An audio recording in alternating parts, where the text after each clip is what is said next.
Hello, everybody, and welcome back to Tiny Sports. We are here today in the quarterfinals. We've got the number one seed, undefeated Elysium Midnight versus Crime Syndicate. I'm here joined by Ozzy. How you doing, Oz? I'm doing pretty well today. How are you? I am doing good. I am doing good. It's been a nice, very chill day, and I'm hoping we'll heat it up a little bit with some exciting games of League. Yeah, I'm excited. Honestly, right?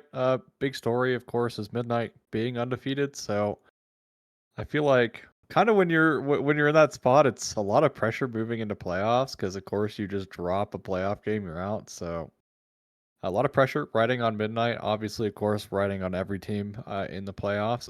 That being said, before we jump into too much League. Over on the other stream, Titan Esports, other Titan Esports stream, there's a Titan After Dark segment going on over there. So if you guys want to pop in and say hi over there, say Aussie sent you or whatever, it doesn't really matter. Just, promoting that. But back into our matches. Yeah, moving into the first week of playoffs. We are moving into playoffs. So all these games, of course, all matter. Doesn't really matter how you perform in the regular split. This is basically how what matters now. So I will say, Espada last night didn't look the best, so maybe going to be able to turn that one around here. Obviously, this Crime Syndicate team, the names are fantastic. Will be that Braum first band away, not at all surprising. I'll be so honest. Like, this champ, I feel like, is Thanos in so many different positions, so happy to see that one gone. Yeah, and the Smolder as well. Smolder has been looking very strong as of late. I don't know if anybody else has seen him a lot in solo queue, but it is quite difficult to deal with him. So no surprise that gone too. Thresh, another one of those playmaking supports out of the way. Syndra as well. So a lot of engaged supports, a lot of scaling champs. Both these teams, I don't know. I feel like already thinking of early game. There goes Sivir too, another six item carry. Yeah, a lot of carries being taken off the table, but a lot of pressure onto Haya so far in the draft as well. 2 support bans coming out will be that J4 ban. So honestly, not mad with the Syndra ban. I think Watercat is I mean, it's just such a great, consistent mid laner at this elo that, happy to see Syndra banned away from him. But that being said, will be Varus for first pick here, so I mean, it's not much to talk about. It's just Varus, like, but he's adaptable, able to suit any draft, but will be the Xayah insta-lock there as the response to that Varus. So, honestly, coming out here, I'm a little shocked to see Xayah coming out in game 1. Will be that Pantheon. Pantheon being a very popular champ. We actually talked about that on our news segment in Titan After Dark. We did some mock drafting, and Pantheon, one of the highest prio champs in the higher elo leagues. So will be Trundle as well. Trundle seeing a huge uptick of play after essentially starting at MSI, thanks to just how good he is into a lot of neutral champion, like a neutral pick champion. So, and obviously going to be that Rakan to deny Xayah Rakan. Yeah, gotta deny that. And I'm seeing Duddy Brains in here. I'm seeing Cloudberry have them the other day in one of our other leagues matchups. So kind of excited to see them again here. Hopefully we see a little bit different. I know it's a rough series for a couple of them, but the draft now Nautilus also a strong pick right now. So good to see those playmaking supports. Very, very good for Haya. And the mid laner bans are going to be the focus here. So we got Victor, we got Zoe, Ari. Try one more coming out here. We have these mid lane mages looking to stop either scaling or making plays. Zoe and Ari, great. That Mel going to be the ban. Very common we've seen across the leagues and bans lately. People just do not want to deal with Mel. So we're on to the second phase of the draft. And what are you thinking they're going to go for? Oh, never mind. It's Way! I think they're going to go for the Way, a little spicy answer. No, I think Way, NBK, really good on the champ, but also it's a good, water cat denial as well. Will be the Vigar. So a little scary for the Way. You get baby caged with Trundle being so immobile. It's actually so difficult, I think, to walk up ever as Way this game. But will be that Rumble in the top lane. Not sure I like the Rumble blind, I'll be honest. I think picking it blind here, there's a lot of good champions into it. You didn't ban necessarily, some of the things that kind of stomp it. Will be Galio top, as I mentioned. So yeah, I don't know. I worry a little bit here for that Rumble pick. Also, I don't necessarily think it's that great with their team in general. Doesn't really have the best setup here. Obviously, I guess you can layer it on top of the Rakan engage, or maybe even the Event Horizon coming out of Watercat on the Vigar. But I don't know. Galio top, perfect answer for it. Happy to see that one making an appearance in this game. Of course, it is fearless, so anything picked here will not be able to be picked going forward. But Xayah. I think Xayah, unironically, somehow managed to be a really good pickup here, all because they decided to go something like that Trundle, like that, Rakan. Xayah fantastic into those champs. Yeah, I think it's a good pick. It's very safe as well with a lot of the CC they've got there from Rakan. You've got the Chains of Corruption with the Varus. You've got the Event Horizon, like you were saying, with Veigar. There's a lot of opportunities here for to really get a pick. So having those tools to kind of allow you to get out there safely will be good. And we can see where everyone's now standing in the draft. So what are your thoughts overall, like, between these two drafts? I know you've said you like the Xayah pick. Not a big fan of the Rumble, but where do you feel overall for these two teams in game number 1? I mean, I think Crime Syndicate drafted a really strong pick champ, or pick comp, as we're going to be loading up into the game here in just 1 second. But I think Crime Syndicate really need to play their strengths, play for the pick. Don't really try to play for the front to back. As for Elysium, I think they should try to force the front to back. Their comp is so much stronger in the front to back here. I'd really like to see that coming out. I also would really, I've been seeing a lot of Pantheon not get a lot of success. And due to that, part of the reason that is just not being able to utilize the Grand Starfall to the best of their abilities. So want to see that coming out of Duddy this game, having that impact on the Panth. But a little bit of an invade here, Rap. Not going to find anything, but just quick ward. Yeah, small invade. Haya is going to miss that hook, so gonna be all okay for D shot. And I agree. I think a lot of Pantheons surprisingly struggle to land a good Grand Starfall. It can be pretty easy to mess that up and either go in too early, too late. But Ooh. and we're seeing Espada get caught out there. He's forced to flash away from Duddy Brains, who's gonna start with the stun. I don't think anything else is gonna really happen here, though. They don't want to push that far in and accidentally get a kill over, but a flash out of the enemy top laner going to be good. I mean, they both lost flash, but Rumble's a little bit less mobile than Galio, I'd argue. Pretty pretty unanimously known. Oh, hang on. We have a catch onto Yengu. He has been found. Going to get pushed off the start of his jungle. So this blue buff going to go over early to Duddy. Make this a good start for him and really set Trundle behind a bit, though.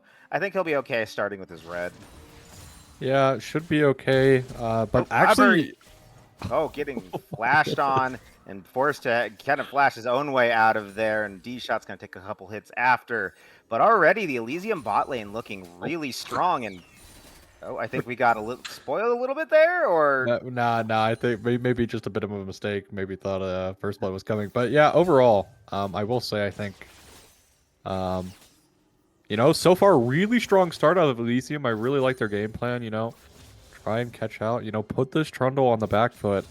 Because Trundle is so strong in the early game that being able to, set him a bit behind kind of fools that, but Cloud! There we go. Oh, it was... no! Yeah, walking too far forward, and Haya hits the hook. And they get the first blood of this game. It's going over onto the support, but... I think in this case it's fine. It's going to let Nautilus get his boots earlier, which means he can kind of start roaming around a bit more and try to make plays around the map. So overall, good play from Elysium, and Csin is just getting too aggressive. Or too overconfident, I guess is a better term. Yeah, disrespectful of the Nautilus hook. And unfortunately, yeah, you just found out, right? Also, it's very rare you see Xayah level 1 actually be able to bully out the, enemy bot lane like that, but... Major misplay coming out of the, Crime Syndicate bot lane here, as Humor going to have more than a good time in this top side, as this is the counter to Rumble top. So, kind of comes down to how well Espada is going to play this lane, but you already see the CS differential in that top side starting to be quite severe. Already 9 CS down. Also, Trundle hasn't been able to really find any invade back. Looking for top gank, though. Looking for a potential top yank going on up here, and Humor is gonna go down. Yenga's gonna laugh that all the way back to the bank, and Csin finds themselves on the board. Yeah, they find themselves on the board now. Humor no flash there, of course, thanks to their invade endeavor. So quick, easy kill. That's those kind of Trundle plays you can make. Pillar is just so strong early. In your gang setup, especially on a flashless laner. You just walk up, Pillar basically guarantees a kill. But speaking of, Humor needs to be a bit more mindful. Can come back again top here, but nice hook coming in the bottom. Yeah, nice hook onto D-Shot. Gonna miss pulling back those feathers to stun him up, and that'll be good. I saw that little Twitch chat pop up. The blank. I'm guessing they're just speechless. After the Xayah just, bullying, like you said earlier, bullying level 1 as a Xayah is a very difficult thing to do. Yeah, I mean, again, I'm really surprised that Xayah is really the one, kind of controlling this lane. I guess, after getting a kill, it's a little bit easier, but even then, Xayah without Rakan is a completely different champ. So, again, a bit of a misplay here will be that Poke Forest coming out as well. And this was something I noticed the other day when watching Cloudberry, is just he kind of gets pushed in a lot in lane. It seems to be an area where he's just having a little bit of he has a bit of trouble. He's just more passive of an AD carry. Just wants to farm up. Oh, hang on, we have the engage on to the Veigar. So many people here looking for Aquafelis. Oh, and he is gonna fall. MBK gonna pick it up with the fadeaway bolt. Oh my goodness! What a really fantastic play, and roam coming out from Haya there. Really secures the play after Watercat flashes. Veigar working towards the Rod of Aegis now. I will say, obviously Veigar is still going to be able to scale up this match, so it's not like the complete end of the world that he died there, but realistically, NBK getting control of the lane is very good for him when it's a very hard matchup. In the fact that he is just so gankable. Humor doing a lot of damage on the top side, but that is just the Galio matchup. Yeah, it's a rough matchup for mages. I mean, yeah, it's really, really, really rough, especially a melee mage like the Rumble, to really have any lane control. But I was talking about CS gap, 13 already. Obviously, should be able to pick up most of the CS. But forced to pop that health pot though. Might even need to utilize the equalizer soon on a wave to be able to go back. Yeah, this bot lane just pushing so far in. I've never seen a Varus this far down into a Xayah like this. This is just like you gotta be more aggressive with it. But speaking of aggression, on the top side, Humor getting ganked again by Yengu, looking to dive in onto a Spada, but does the dive in to force the flash out of him and flashes his own way out. So he's gonna get out of there, and his survival will be rewarded as his team picks up the first dragon of the game. Yeah, well, also, I mean, realistically, Humor, right? Tried to even go in for the solo kill as double up. Oh, nice. Oh, that was a very nice. He almost got pillared out of that. Also, I want to give a shout out to that Fright Knight Trundle. I love that skin. Just all the Fright Knight skins are so nice. I love seeing. Every time I see them in a game, I'm so happy. I really like the I don't know how to talk, like, I don't know, it's like the comic feel of the skin, you know, like very dark outlining on all of the UV effects and stuff. I really appreciate that in games. That's also part of why I'm a really big Borderlands fan, is because they have that art style as well. But Espada could potentially get dove here if Humor is feeling it, tries to. Humor looks like he might be, but I mean, I think it's good he didn't hit that because I think that was too early. But the flash hook from Haya going on in, looking for Espada, and they will trade. Elysium will claim the red feet of war, but Espada holds on just long enough to get the kill onto Humor. Yeah, a little bit of a misplay here from Haya. Well, I mean, I say misplay, but realistically isn't, as Humor is actually the one taking tower, so it hits a little early, so a misplay by Humor. That should 100% have been a 1 for 0, but at least Espada gets something back. Lane's not going to get any easier, though, but Chaser now actually in a bit of danger here with that Trundle invading that bot side, but Grubs looking to be the target here for Elysium.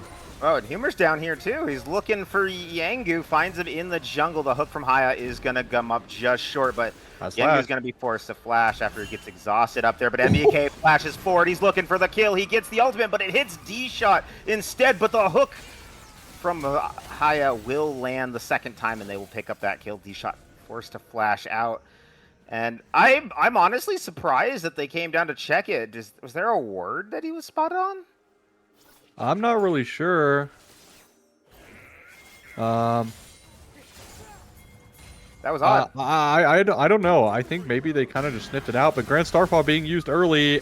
Yeah, it's being used, and Humor ulting on in to help him out. Espada going to be forced to drop the equalizer, but it's not going to equalize anything right here. He gets taunted, he gets beat up, but he might actually live this one. Not enough burst quite yet for the jungle and top duo, but they will force him back. And now they've got the grubs, they've got a dragon, they've got the feat of warfare. I feel like it's only a matter of time at this rate till Elysium picks up all the feats that they need, get those boot upgrades, and it can be a little bit of rough position for Syndicate to find themselves in. And you know, I saw some of these players, Aquafelis, Cloudberry, I saw, you know, they were in those games the other day on Syndicate Coke, and it was a rough series for them overall.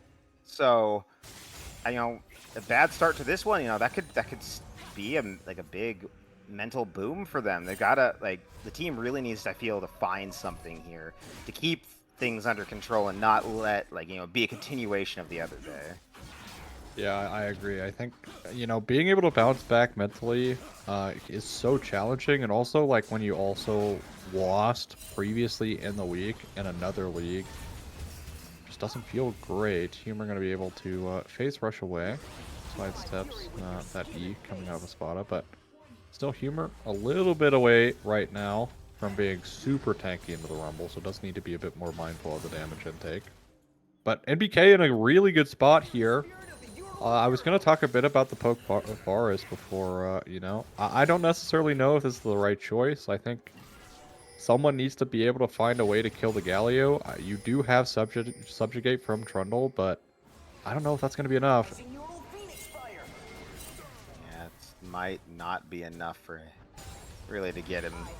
But overall, this game kind of slowing down a little bit right now. Everyone just kind of casually farming, though we do see on the bottom side a push from Haya to get some vision control, especially with this dragon coming up. It's going to be a Cloud Drake for these teams, and could be a good start of Elysium. Start to stack up towards that soul, getting pretty close, depending on what, obviously, the soul is actually going to be. But they're up about 1,500 gold right now, a little bit less, and find themselves in a pretty chill spot. I also want to note that the Xayah, despite nearly having that lead and that aggression in the lane, is now, even if not a little bit behind in CS, but did run for the call. So it's decided just to be a scaling game. No, they're not going to be really aggressed on too much. So just go for some scaling, get some more gold, get some more items quicker to get to that late game point.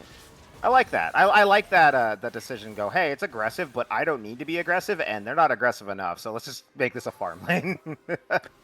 I mean, yeah, as well, but also Haya has roamed out of the lane quite a lot, right? And, you know, D-Shot kind of sitting down there makes it kind of hard if Xayah's wave is not in the best spot. So being even when you're in a 1v2 is very, very, very good for Chaser.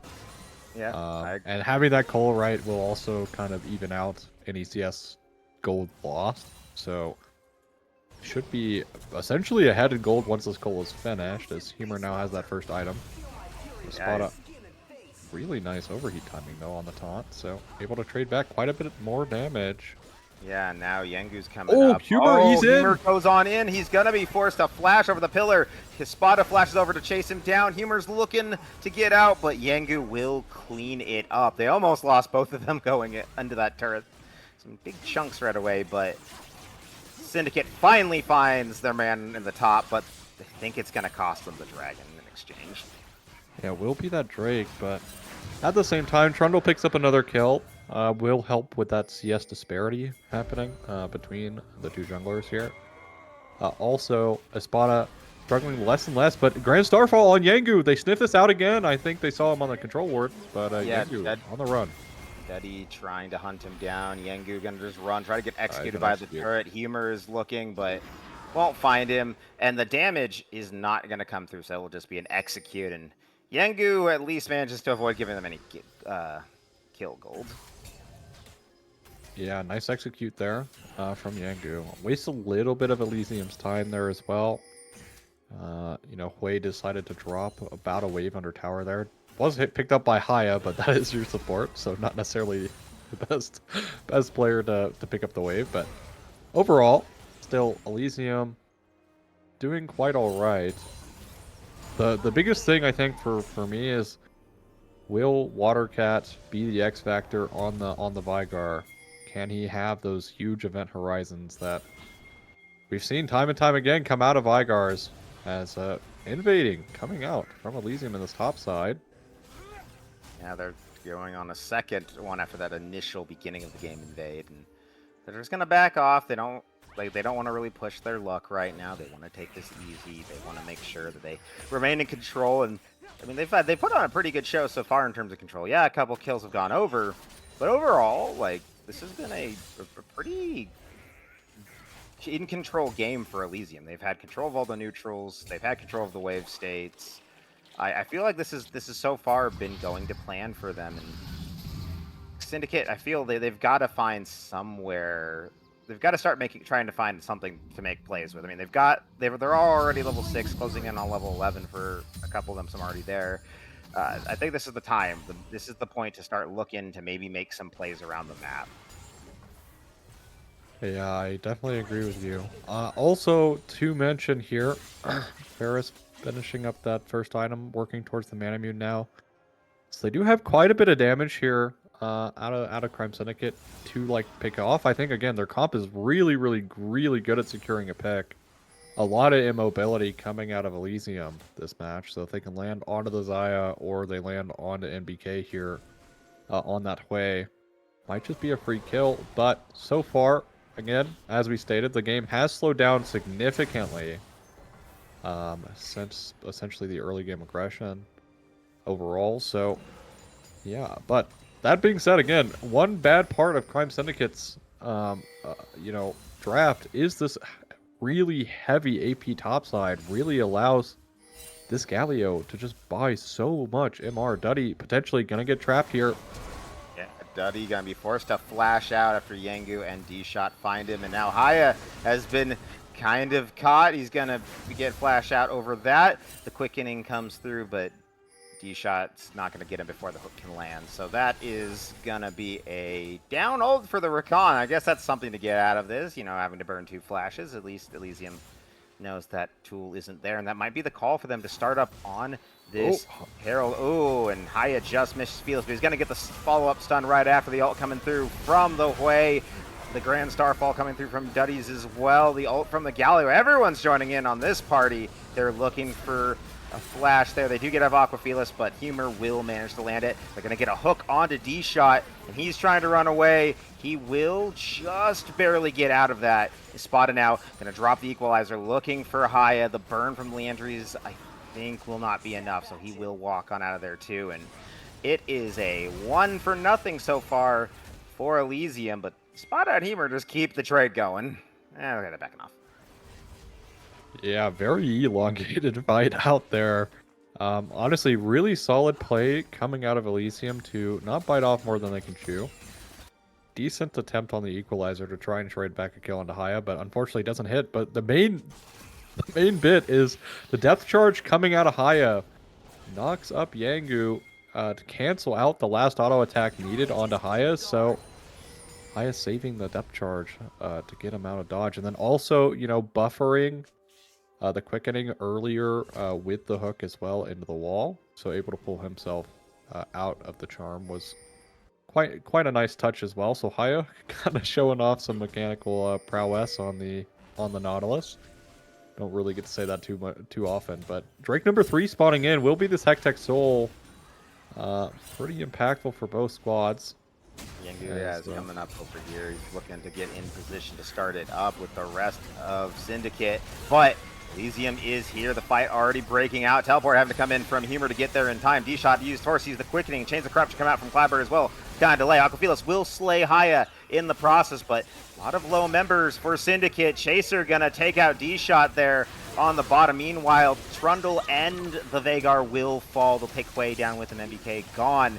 And Espada looking for a kill, but he's not gonna find it. Humor's gonna pick that up, and now we just turn to the Dragon, but Cloudberry is here looking for a steal. Arrow's going to go wide, and it's secured pretty easily by Elysium. Elysium, take the Drake, take the fight as well. All for the price of Haya and NBK. We'll get a replay of that. Realistically, this fight is so messy just due to the fact of how split up it is. Duddy, instead of just trying to one-shot the Recon, actually goes on Cloud here. So Haya's going to get baby caged here. Not much he can really do. Has to walk back in and just gets destroyed by the Vigar. But look at Humor. He's taking 1v3 by himself, essentially. NBK throwing out some chip damage himself here. And he does inevitably go down to the Vigar cube plus the equalizer damage. But still, another win coming for Elysium here, albeit a minor one. But this does put them with Soul Point. Happy to take that one away. And also, I feel, as Chains of Corruption is used on MBK, fear misses. Cloudberry looking for him. Yengu also trying to pick him up while he grabs the turret. The ult going to come out of NBK. Yengu getting pretty low. Might have to be careful here. He is going to be dissuaded from continuing that aggression, and NBK will walk out fine. But I do want to talk back about that fight. I thought it was a good fight, and I think part of the thing that really worked for Elysium, besides splitting the fight, was that they got all of those ultimates burned on Haya. I'm pretty sure I saw the Vagar ult go in onto him. I think they Trundle ulted him too. So all of the big tools from Syndicate were just down, and I mean, all you got was the support. So after that, it's just an easy rollover, especially when your AD carry and support have been pushed out. And now we see the Otacon started up here for Elysium. They are going to back and teleport in. Ooh, Haya just barely missed a D-Shot. Ult coming in from Humor as Duddy looking to go in, but he's not going to find anything. The equalizer going to come out, and everyone's going for a D-shot, looking for Slang Yang. You're going to pick up Haya. They're going to grab Humor, too. And Crime Syndicate make out like bandits, manage to pick up 2 kills for nothing. And they might start up the Atacan themselves. There's only 3 members of Elysium. 2 of them are pretty low, and 1 had to back already. Not a lot of tools here. So Duddy's looks like he kind of wants to try to steal MBK, try to get what poke he can down. Ooh, and nope, Duddy not going to be able to make it in. He will fall. Yengu will pick that one up, and Syndicate will grab for themselves that Atacan. A good, finally getting a neutral objective on the board. A big tool for them. Big win for them, too. Really interestingly enough here, we're going to get a replay. I don't know why Elysium are pressing this so hard. Like, they're still shredded from the Atacon. Then they're walking into a choke. It just feels like a massive mistake to walk forward here. All of their damage dealers aren't even remotely close to be able to help them out as well in the jungle. That massive mistake coming out of Elysium gives away the Atacon and the gold lead to Crime Syndicate here for the first time in this match. Yeah, 700 up. Yeah, almost 1K on top of the stats they just got from the Atacon as well. So they're going to be up quite a bit of gold thanks to that Atacon secure, but still Elysium biting off a little too much, a little over-aggression there, and they definitely pay the price as a nice proto belt coming out of Espada there to avoid the E from Humor. But yeah, overall Elysium no longer really in control of the game like they were. Yeah, they're kind of lost it after that, and now they've got to find a little bit of a they've got to find some way to kind of regain control here. I think looking for this upcoming dragon in a minute and 10 seconds, get an early soul for themselves. Hex soul of all souls. Could be a really big advantage for them, could really pull them back into this pretty easily. The gold lead's still not that big, and it's shrinking more and more. It's sub 500 now, so good opportunities here as Chaser gets caught out. They're looking for him. He's gonna pop the ult, and he'll be just fine. But meanwhile, on the bottom side is the call for Syndicate. Start trying to take control of this river. They're going to try to clear out all the vision. MBK and Haya just trying to poke at them, kind of look for an opportunity to maybe grab someone and get a quick kill. Chaser on the way back now, so no ultimate for him. And that could be a big deal in this fight, but everyone is here. The members of Crime Syndicate have kind of backed out of the river, so they've given up a lot of that vision control they were trying to establish. Aquafelis drops the cage, and it will hit Haya, but no follow-up to go with that. And everyone just slowly getting chipped down on both sides here. I feel like Syndicate has a little bit more power. The shades of corruption onto Duddy Brains. I feel like no one was really prepared for that. No one really followed up, and that is another ultimate down, so 80 carries without ultimates. Oh, Haya finds the hook, though, and Humor goes in looking for Aquafelis. The cage did come down to follow it up, but Duddy Brains takes the Grand Starfall in. They're going to take out Aquafelis. D-shot running off. The rest of Crime Syndicate on the way out. They do grab Chaser, but they'll lose Yengu in the process, and they've got to head for the hills. They're very low. MBK could clean this up real easily. Espada almost gets zapped, and now Humor looking to maybe pick something up. Espada still just dodging all the shots, and he'll get out just fine. But that should be the dragon going over to Elysium. Yeah, this will be Hextech Soul. Also, to put this into perspective, Chaser with no ult, using Flash and Cleanse early, finds himself in a 1v2 scenario against Cloud and Espada. Over here, you can see her dead body still over by the Raptors. Almost manages to kill both of them. So, Teleport coming out. Teleport coming in. They want something back here if they can get it. Yeah, Aquafelis looking to maybe drop the cage onto Humor, but MBK just is like, oh, hang on, I see the Veigar, I'm not going that way. So he'll just walk on out of there, and now burn teleport. I don't think they're going to really get anything out of it, but now they also don't have Soul, and while the gold lead is even, I would say, how much stat would you give Hextech Drake in terms of value for Soul? I mean, gives you the slow. We're getting a replay here. Realistically for me, right, like, look at Chaser here and how he plays this, using both summoner spells, but also, like, Humor is just completely unkillable, right, slashing into 3. Chaser hits a really nice root. Splash away. Cloud follows here. But of course, this is Poke Forest, so he doesn't really have the DPS, and he almost, with the Blade Caller, kills both of them down here. And it's a complete wipe because NBK is essentially untouched by any damage. Now, to answer your question about Cloud Soul, I don't know. I'd say, you know, it's about an Atacon worth, so on top of the, like, just what you get out of it, but the slow also having a bit more value there. On top of that, but you know, Hextech, one of the best souls. Obviously, not a Cloud Soul, but close to it. Yeah, it's a good soul, and I think it will really help also with the wave clear as well. It's not like they're lacking of wave clear, but it'll make it even easier for them. So that you can see they're already pushing down the mid turret. They're going to get that bottom outer turret that will actually be, surprisingly, and despite all the fighting, the second turret of the game total to fall, and the first for Elysium. They've had a lot of good neutral objective control, but their enemy objective control has left a lot to be desired so far this game. Haven't really got many of those, but they're slowly breaking their way through these turrets. They have been getting low, and yeah, it's looking like a pretty solid spot for them right now. Up 1,500 gold, plus the value of that dragon is Duddies finds D-Shot. Chains of Corruption going to come out. They're looking for the Xayah. She's not able to move because she has been rooted, and she will do the feathers, but they will not get much out of it. Haya gonna be the sacrificial lamb as Elysium gets a little too overhyped.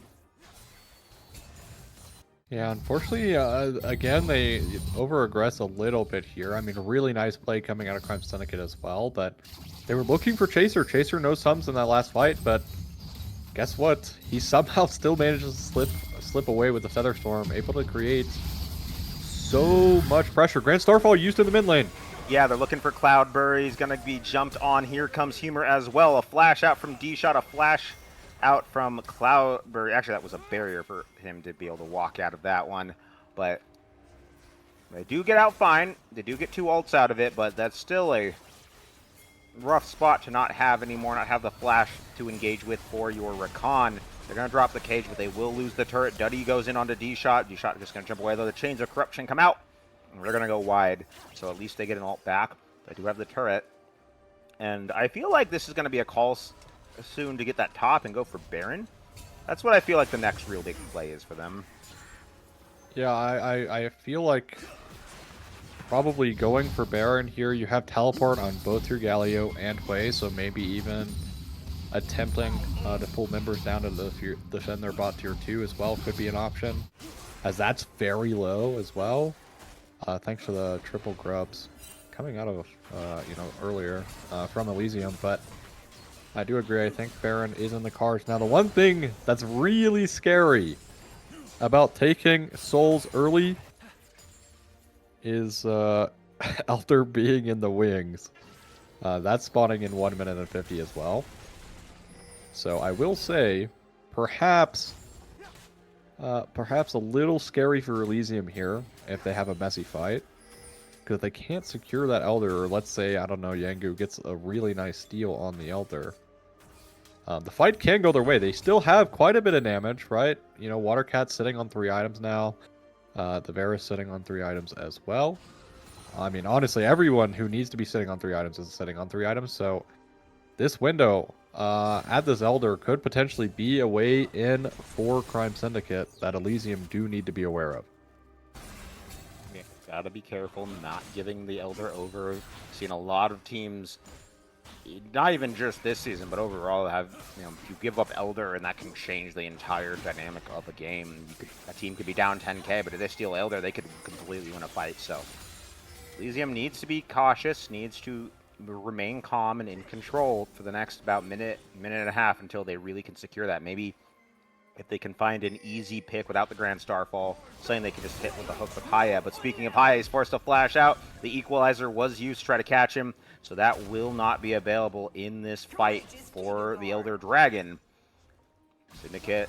Oh, they're going for it again. They're looking, and they found Humor. Chains of Corruption come out. They're trying to land him to get him to the cage. He is going to flash out, and the ultimate from the Water Cat will take him down. Cloudberry going to grab Duddies as Duddy ults on in, looking to grab something, but Elysium going to scatter for the hills, and Syndicate, they've got the control. We said Elysium needed to remain calm, but they get a little too big for their britches, and now Syndicate will be the one to get a chance to claim this Elder Drake. I mean, I'm really disappointed Elysium don't try to force Baron before this Elder is even in the cards. Like, they're just so scared to force it. And they're so good at front to backing. I mean, again, 2 massive mistakes so far from Elysium in this game, right? First was the Atacon, now this giving over Elder. They will find themselves some standing gold at the very least, but Elysium kind of falling into the trap of Crime Syndicate. NBK walking forward, gonna be okay. Does need to be a little bit more mindful, but Elder taken here for Crime Syndicate for another 2 minutes. With Baron up. Very scary to fight right now. It's a very scary moment for them. This could be easily a moment where Syndicate can flip this game entirely on its head, take a commanding lead. They can get this, use this Elder to secure the Baron. It'll slow down the pushes, give them an opportunity to get on the push. And, you know, with a comp like this, where you have a Vagar, you got a Rumble, and you got a poke Varus, that can be really effective, but they're going to have to manage to get it from Duddies. The ult's coming through from NBK. Oh, Duddy's getting so low. He's not going to get a chance to steal it, and he's going to get blown up. Espada going to grab that kill after D-Shot uses the quickening to lock him down on the equalizer. Then Baron over to Syndicate. So Elder and Baron for this team. I feel like 5 minutes ago we were not expecting this. No, honestly, this Baron should have already been long gone. And Elder probably still being postured around potentially, but Crime Syndicate finding their way back into this game and once again take that gold lead with the Baron, with the Elder. I mean, their pick comp has been working wonders. Elysium looking a little lost right now. Haya gonna be able to walk away. But even then, I'm just really surprised Duddy also even attempted to steal Baron there. Like, I feel like there's just no world. But I feel goes like for it anyways. And I thought it was a weird one too, because he didn't even end up going over the wall, so I didn't even get a chance to smite it. Just gets kind of locked in place and stood there. Ooh, that was a very good equalizer onto Chaser. He's still burning. Got to be careful, doesn't explode, but he is forced to burn the ultimate to get on out of there. And Syndicate getting the siege going, using the Baron to get that cannon minion going. They're trying. Elysium trying to stop it. It's not really working, and first turret with the Baron falls, second turret going down. All that's left really, the outer turrets, is the inner top turret, sorry. And it's just very quickly kind of snowballing out of control. This went from a solid Elysium like path to victory to, oh my goodness, what has happened? Now 4,000 up, Syndicate finds themselves over their opponent, their undefeated opponent at that, and Humor's been caught out now too. Duddy Brain's here to help him out as the fight begins on. Chaser trying to get onto D-Shot. Humor going golden, trying to run out of there, but he is looking for Cloudberry. The ultimate will come down. They are going to get to shut down onto the Varus, and the rest of the team is on the run back and forth. Aquafelis is here, looking to maybe find an opportunity to ult onto somebody. Duddy Brain's going to get knocked up, going to get grabbed, going to be taken down. As Espada goes on a rampage. Humor now going back in. Chaser going to pick up Yengu, going to grab Espada as well. A double kill for this Xayah, as Aquafelis heads for the hills along with D-Shot. And Syndicate, they got a lot out of it with the Baron and the Elder, but they bite off a little bit more than they can chew. Yeah, we'll get the replay here, and again, a messy fight, messy start as well. They try to pick off probably the tankiest member on this Elysium squad of Humor. Humor with a nice stopwatch here as well. Make sure he's all right. But yeah, again, these messy fights, these split up fights have been working so well for Elysium here. Forced up Flash and Water Cat there as NBK finally shows up in time. But look, this Galio lives for so long. Duddy is in fact the one who goes down here. But again, they overchase to try and pick up the kill because they used so much, needed to turn something away. And it's just a quick cleanup here by Chaser and NBK. So yeah, overall, Elysium still showing some signs of life. Not really that tilted. Find a win, but again, making two massive mistakes around really important objectives is a little scary moving forward into your series here. Need to clean that up going forward. But right now, getting control around the Dragon Pit a little early. Maybe they can be the ones to, make the pick because they're definitely positioning for it. They're definitely positioning, looking to maybe get it in the next minute. This time they really want it. They do not want to give up another Elder Drake and really make this difficult for another 10 minutes or so for them. They want to gain control. So, control around the vision of around the pit. Just all over the place, honestly. Look at that. Look at that vision around that area. It's just beautiful. Every angle they could try to walk in has been warded. Now, granted, that's now been one of them has been cleared, but overall, a very solid spot in the control. And they know that they're in there. They know that Syndicate is looking to get in, try to maybe hide in a bush. So they know they need to be more cautious when they're walking in. But so far, Elysium hasn't started making a maneuver over there. It's just Haya to spot him out with the ward so they know where everyone is at. I will say it's a little spooky right now because again, I'm getting flashbacks to the last Elder. They got control and then they completely gave it up, and now they're forced to walk in. I don't like this. I don't like this for Elysium right now. It's so difficult. Yeah, the cage is down though, so that will be one tool as the hook does land right onto Aquafelis, and everyone is in humor trying to get on the fight. All the damage. All coming from Duddies. They're gonna grab MBK is gonna grab onto the Veigar. They're gonna grab a double kill for the Pantheon with the Rumble and the Rakan. Now it's Cloudberry and Yengu on the run, trying to escape here, trying to get out without getting picked. And just as you say, you're worried for Elysium walking on in. They managed to find a beautiful hook. Haya weaving that right in between everybody. Now the inhibitor turret will fall. This actually might just be the end of the game. There are 30 seconds until the two bigger members of Syndicate are back up, but it looks like all the members of Elysium are just going to run. Die, they just left Haya there. Haya, run! He's got to go. The hook goes, and it doesn't make it quite far enough, and Clabber is going to pick up that kill. I don't know why he didn't just take the thing out. Not confident they can end, so we're going to at least this Elder. And probably a Baron fight. So game's not over. But honestly, yeah, we're going to get a team fight replay here coming in. But a big thing is look at the usage of the cage. If Watercat has cage, they cannot do this play. But he uses it, hits no one, and then he just barely gets hit by the Haya hook. Really nice depth charge because they're all stacked up here, and then the damage coming out of MBK in this fight is just so insane because they're all stacked on top of one another. And they find themselves a nice victory here.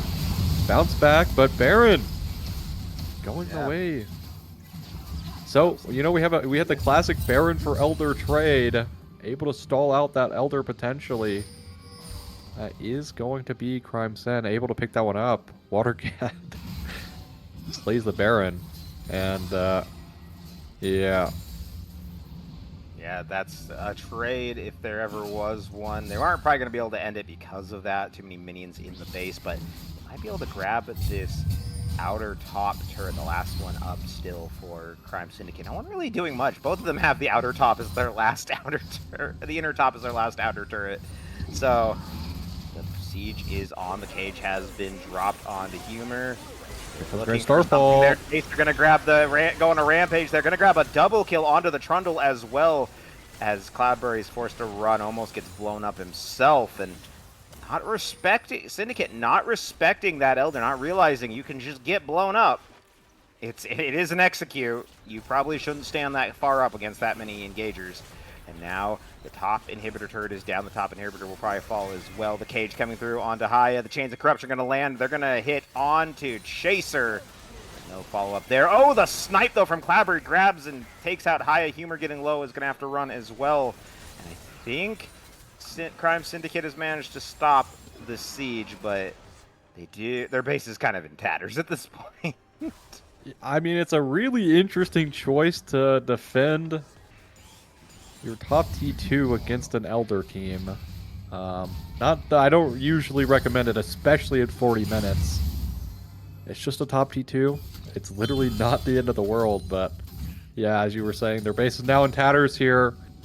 As 2 inhibs gone, bot T3 remaining vigilant in its duty as the last tier 3 remaining in this base for Crime Syndicate. But I will say, Elysium, I feel like they're kind of playing a little bit too passive as well, to the point that they're not really able to do.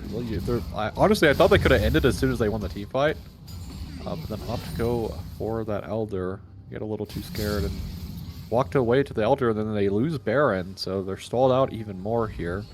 I honestly will say it, I would hate for this game to go to another Elder, because at that point it's literally just a flip for Elysium that, I don't know, personally I think you try to find a way to end the game a bit earlier, but we'll have to see. A lot of traps being played and placed in this bot side jungle. Yeah, and you know, Elysium, they've got 2.5 minutes on the clock to try to find to end this before we hit that coin flip of an Elder. And so far, it's just kind of a slow siege. You do have Chaser on the bottom side, getting that push on, trying to break open that last inhibitor. The ping's coming out. Crime Syndicate not realizing he was there for a moment. And he will walk out, but that turret is at half health. If another wave is on the way. If they're not careful, like, all of Crime Syndicate is here, but that means the waves in mid and top are going to start pushing in. They're going to start flooding the base. If Elysium can break this turret, I feel like their path to victory is pretty secure. They can kind of enter from any angle if they get that inhibitor down, but this might be their point of trying to find something happening here. What is... Yeah, forced off the equalizer early. They might look for Galio in the mid lane here. He is going to walk away, so NBK backing in a really weird spot. Yeah, he backs in a very odd spot. He is going to get locked up, knocked up, and taken down. The shutdown from Cloudberry. I don't know what MBK was thinking. You can't back that far up in front of a Veigar and a Varus. They're just going to hit you.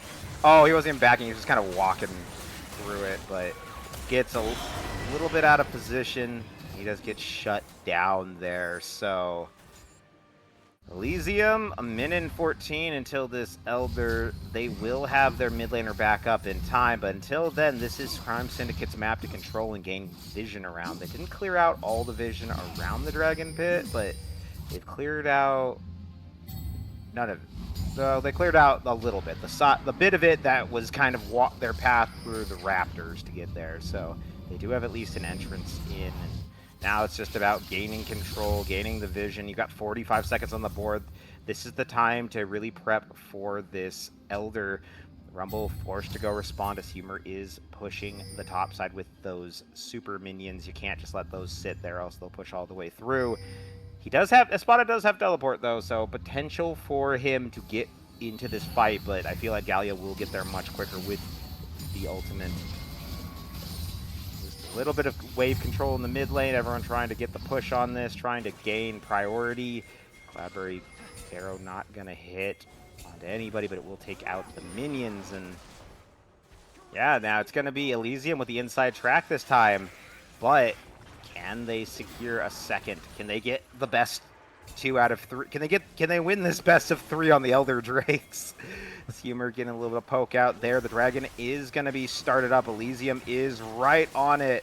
But the tanks are holding the line. The cage going to come out. It's going to land on Haya and NBK. Chains of Corruption coming through. They're going to lock him up on the equalizer, and Espada is going to pick up the kill. Another one going to fall. It's going to be Haya this time. D-Shot will be Chaser. Chaser, though, with a huge play, takes out the Rumble, trying to run, trying to escape, but he is not going to get away. The Veigar going to pick him up. Duddy Brains will fall into the GA. It's just him and Humor, but I can't imagine Duddy's got long to live for this world still, and he will fall. The Elder will fall to Crime Syndicate. And for the first game I've seen out of them, Crime Syndicate looks like they did not throw in the mid. Yeah, they're going to be able to easily end here with the Trundle, but on the replay here, just NBK getting caught again, having no flash, just completely goes down instantly here. Chaser not going to be able to clean up this fight as well. But we'll also look at the damage coming out of Cloud here in just a second. Look at this Q damage. Bang, half his health gone. Yeah, really nice Blade Caller, but Elysium, what are you doing? How do you drop this game?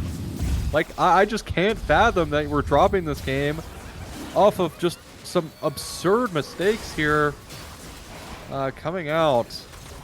But Prime Syndicate will pick up a game one.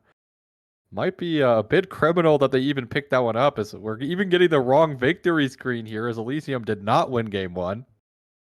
Yeah, there was a As lot yeah, of we'll be Crime Syndicate. Yeah, absolutely criminally win this game.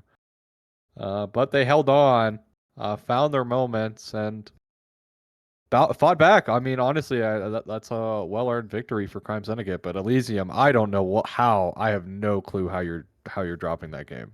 Yeah, maybe getting overconfident coming in as an undefeated team. We said the start of this series, they're undefeated going into this. Well, we have cast or cursed them into oblivion. They have lost this first game, and I mean, there were some bright points. I want to give a shout out to Haya. I almost want to call him Simon Haya because he's just been hitting shot after shot after shot. He's like sniping people with these hooks. They're very good. But I mean, you're not gonna have the Nautilus for the rest of this series, so we'll have to see if he can hook any with anything else. But the rest of the team, the damage is there. But I agree with you, just very questionable decision making. Yeah, I mean, also just opting to walk away to the Elder, and then also losing Baron after they get that Elder, right? Like that should have just been the 1-2 punch that ends the game for them. But losing Baron, they get stalled out. I don't know. I think for Elysium, like you have to have a major conversation, right? Like multiple major blunders this game. Yeah, Atacon was the first one. That really is what allowed Crime Syndicate even a foothold in the match.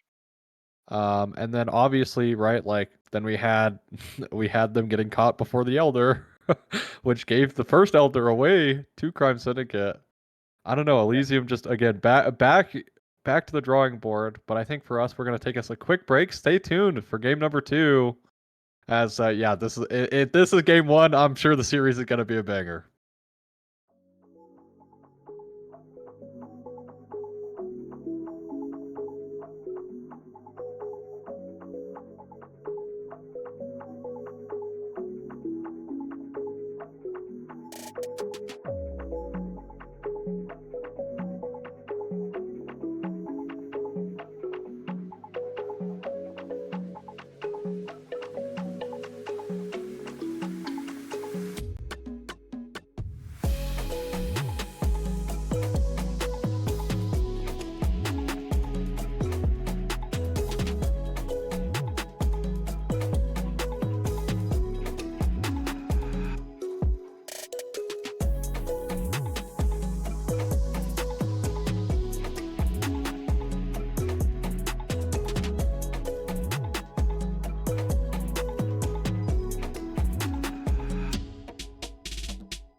Hello, everybody, and welcome back to game number 2, Elysium versus Criminal Syndicate. We just saw Criminal Syndicate with a honestly shocking upset in that first game, coming back from being down Dragon Soul to win the whole thing. And oh boy, we were talking about it on the break, but man, Elysium, I really hope they've cleaned up their act for this game. Yeah, me too. As so far looking like it's gonna be that Cinder Band away from Watercat. Also, the J4 staying the same for Elysium. Sivir coming out of Crime Syndicate instead. Also, I expect to see double Haya ban here as well. Probably gonna be Thresh Braum, just in case. But maybe a Smolder first pick angle here, as they haven't banned it away. Will be the Xin Zhao ban. From Elysium, but it will be Smolder banned on Crime Syndicate side. So Braum still available. I don't think it's a great first pick champ though. So curious to see what Elysium has cooked up. Wow, I'm very shocked, guys. It's going to be Jinx B1. We've never seen this before in the history. No, I'm just like, it's Jinx B1. Tried and true method.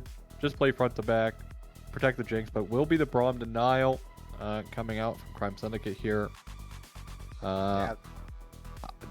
I don't mind it. I think taking it away from Haya is a good thing. I think, again, one of the highlights for Elysium last match was Haya.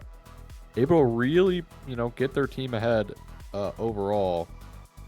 Will be that Tristana as well, so looking like a bit of some dive, but it's going to be Jinx Lulu in that bot lane, able to polymorph the Tristana so she can't explode her E.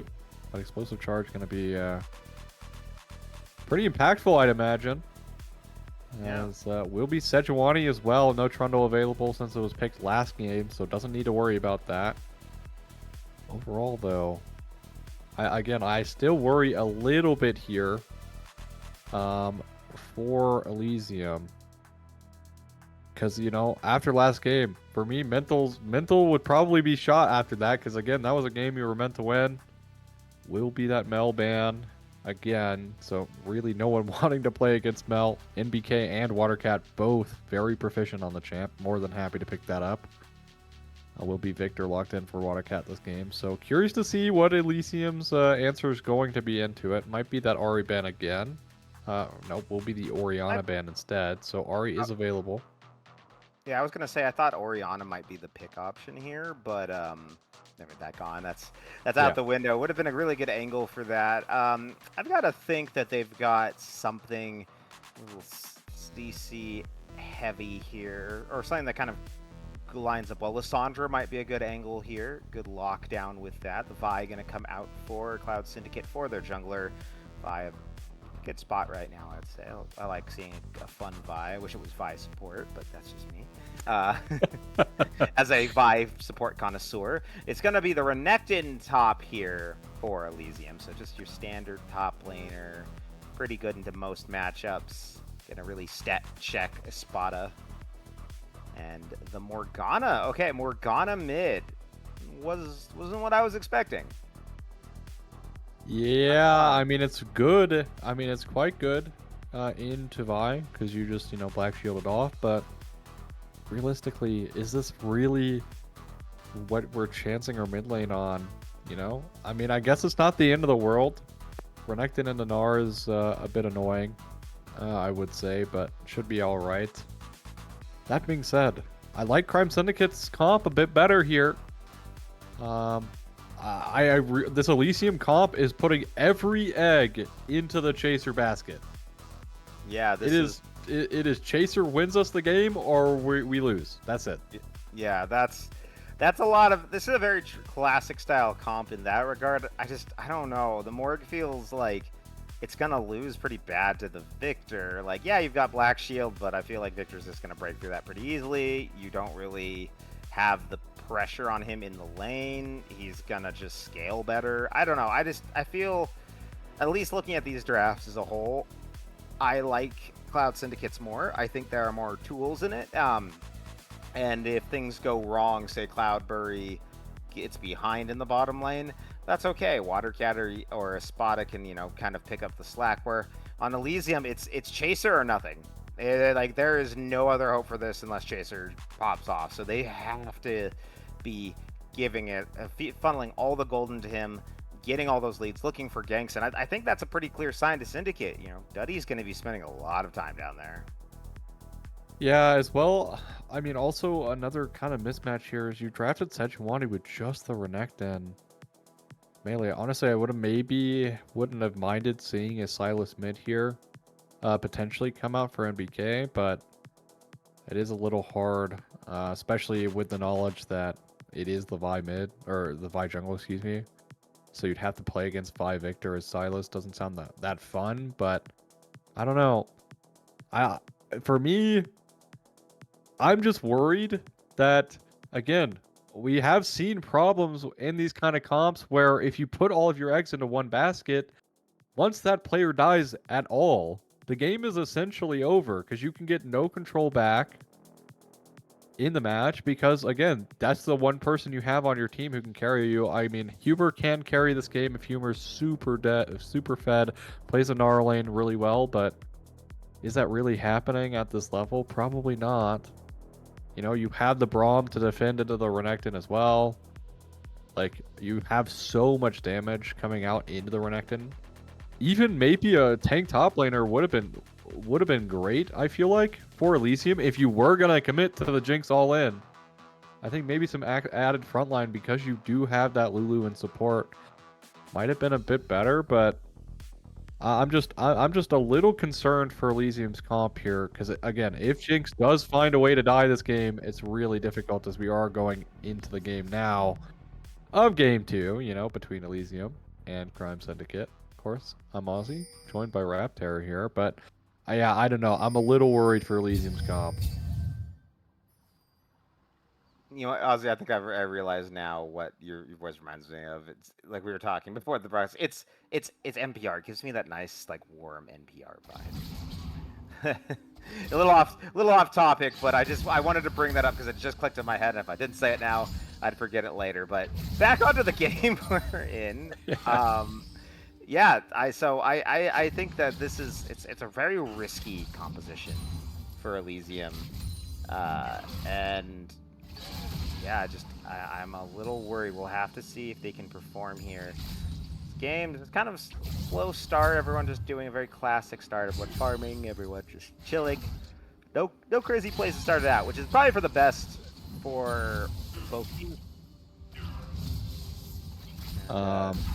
Yeah, I don't know. Like, a thing is really nice bind coming out of MBK, but we were talking about the difficulty of playing it into the Victor. Right now, obviously, Morgana's early game wave clear is not necessarily the best, especially with Watercat not standing within the W there. But we'll say bot lane shoved in. You were talking about Cloud getting shoved in, but this is to be expected. Jinx does get the early lane shove here. Double ranged, not unexpected. Probably going to wait for a level 3 before the Tristana tries to get active, depending on what cooldowns are used here. But so far, CSing quite well. Yeah, again, I don't know. I think realistically here, MBK gonna take some time to get some footing back in the lane, but so far able to keep himself healthy at the moment, so that's looking good. Top lane will be the Gnar getting that shove per usual, as Humor finally resetting out that wave now. Espada goes down to place that early ward, but I'm curious to see what NBK is going to be able to do on the Morgana. I have seen Morgana mid before. It actually has looked quite okay in you know, certain scenarios. Whether or not this is the scenario, I'm not certain on, so I guess we'll have to see. So far, very slow start to this game. It's not a lot to discuss. I mean, these are kind of some of these are kind of classic matches from Gnar into Renekton. Pretty classic matchup.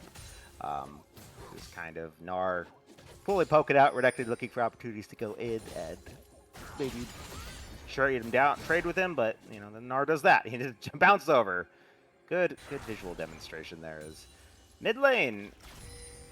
Victor, you know, this Morgana, we were wondering how she would do into this. We were a little bit worried about the pick. So far, it seems to be okay. Is down about a wave of CS, but also has gotten to back and get that amplifying tome already. So could win out if, you know, a gank happens or if they get into a little bit of a trade there. And then the bottom side, dead even, basically. This is just a dead even lane between these two, and I don't... Until Duddy starts coming down here and trying to get Chaser the lead, I think this is what this lane is going to be, back and forth. Yeah, especially while Tristana as well has a hard time not shoving the lane thanks to her E level up, but more focus here is realistically... The one thing Elysium's comp has going for them is Victor's very gankable. You have so much CC between Morgana and Sejuani that it should be a very, very easy lane to gank, assuming you land your Glacial Prison, or you land a bind onto him, you know, somehow miraculously. So it is a very gankable lane, so you might be able to snowball through mid a little bit earlier in this match. Spada getting low, and Wave is kind of shoving out, so not in the best spot here. Is forced to back away. Humor going to take his reset as well, but you can see there, pro comps giving the edge to Crime Syndicate here, as I said. But I don't want to knock the Morgana too hard, right? Could prove us wrong here, but right now Watercat hasn't backed yet, so gonna have a nice tasty buy when he does eventually go back. Yeah, he'll have something nice to get for himself. I would expect maybe a lost chapter. So I've been playing a lot of Victor myself this season. I feel like Blackfire Torch, while isn't his most highest win rate build, is still his best early game option, especially into a comp like this. You know, get a little bit more damage, amping it up, kind of get a bit of that the MR that's going to get built up on the side of Elysium. So I could see him getting like a lost chapter to start this out, you know, have that nice little mana set up there. And oh, he does. I honestly straight up didn't look at his items. He just got back to land with the lost chapter. So yeah, there we go. Yeah, Duddy is here, has Flash Ignite, cancels out the jump, forces out the flash from a Spada. So yeah, that is another benefit. But this will be Drake going the way towards Crime Syndicate, unless there's going to be any response. Would be crazy if Lulu Glitterland steals it, but level up advantage here for Humor right now. Spada will be picking up 6 on that creep, so we'll be okay. Not going to be easily dove here, but Duddy is back again, so potentially a dive in the cards. Yep. Dominus popped. Yeah, Spada looking to maybe juke it. Doesn't get to, though, and Spada will fall. First blood going to go over to Duddy. Dragon, though, like you said, going over to the side of Crime Syndicate. So they trade a kill for an objective. You can see the different priorities for both these teams this game. Yeah, getting the Renekton ahead early is nice. Forces out a Spada to teleport here. Humor does not have teleport for himself, but nice invade coming out of Yengu as well. I feel like they've been tracking Yengu so well, and speaking of, Yengu is so low. Forced to flash away with the Vault Breaker. Does not take a tower shot. Flash Bind gonna miss. Oh, the minions. The minions. Oh, it's not gonna be enough. As Flash used from MBK as well to try and secure that kill in the mid lane. But the level up off the camp keeps Yengu alive. Yeah, and that was, I think, honestly, like a really good invade, like kind of like realizing the invade is happening from NBK. Good an idea to kind of walk over there and really close to picking that up. The Morgana is all, you know, not a thing you want to slouch at in terms of damage. That's a surprising amount of it, especially if you've hit your Q and you've got your pool already on the ground. But yeah, I think that was good. You know, getting the flash out of him, stopping it. You know that he was over there, so you have a little bit more control now because you're like, okay, Vi's there, probably gonna have to back after that. Got way too low. I have a little bit of time to be able to get around, get some vision out, and kind of set things up so that we can be. They set up a play coming up, and you can see it already happening here in the mid lane. Duddy's looking to try to find Aquafelis, but he's going to back off, and Aquafelis is going to push into the turret. Yeah, well, one good thing about Morg as well is the spell vamp keeping herself alive there. So despite taking a lot of poke, able to heal herself back up, but this mid prio is going to lead to the grubs being picked up here by Crime Syndicate, but Duddy potentially looking around, so they do lock down 2. Duddy now walking on a ward topside, where there is no kill to be found. Flash utilized by Humor to try and pick up a Spada, but does not find it just yet. Duddy running into Yengu. Yeah, Yengu trying to get out, but is gonna get stunned up.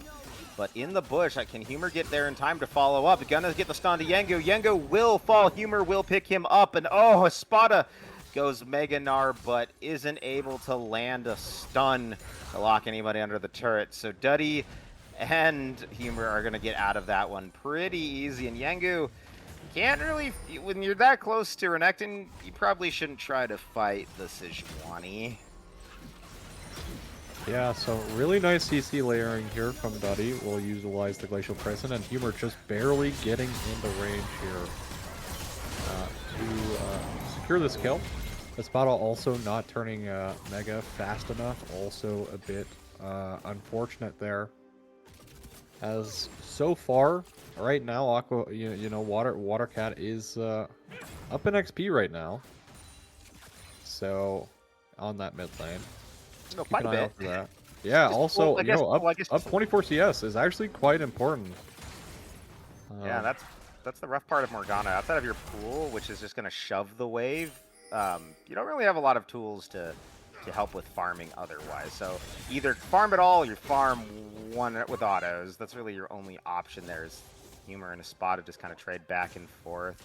Just a standard Gnar Renekton matchup, though I will say Humor does have the CS lead currently in this lane, and Elysium, they had a strong start last time. They're looking not quite as strong this time. They still have the 2 kills, but I still want to know if they can hold this time. You know, I'm gonna have to maybe have to wait until see till Elder, but they they got solo basically uncontested last game and still lost it. So I want to see if they can do more of this, because especially with the Renekton, this is a very early game kind of focus on the top side, and I feel like they need to set up either to get him a lead and allow time for Jinx to scale, or really just set him up to just be going in later, maybe lock down Trist and give time for the team to just blow him up. Yeah, we'll have to see as well. I think, the biggest winner here, of course, is Duddy being able to gank top for Humor, so Humor is up quite a bit. That being said, to your point, Second Drake is spawning up here. Doesn't look like there's going to be any contest. Just gonna let this Jinx keep farming up right now. He's down a little bit of CS. Might try to use Super Mega Death Rocket potentially here, but it's looking like they're gonna contest. Yeah, Duddy's is here, walking on up. D-Shot trying to stop him, does break his little shield.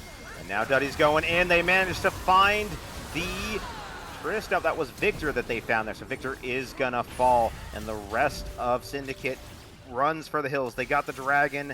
Will it cost them more than 1 life? Is Yengu going to fall? No, he is going to get out. But now D-Shot getting a little too close. They're going to jump back to Cloudberry.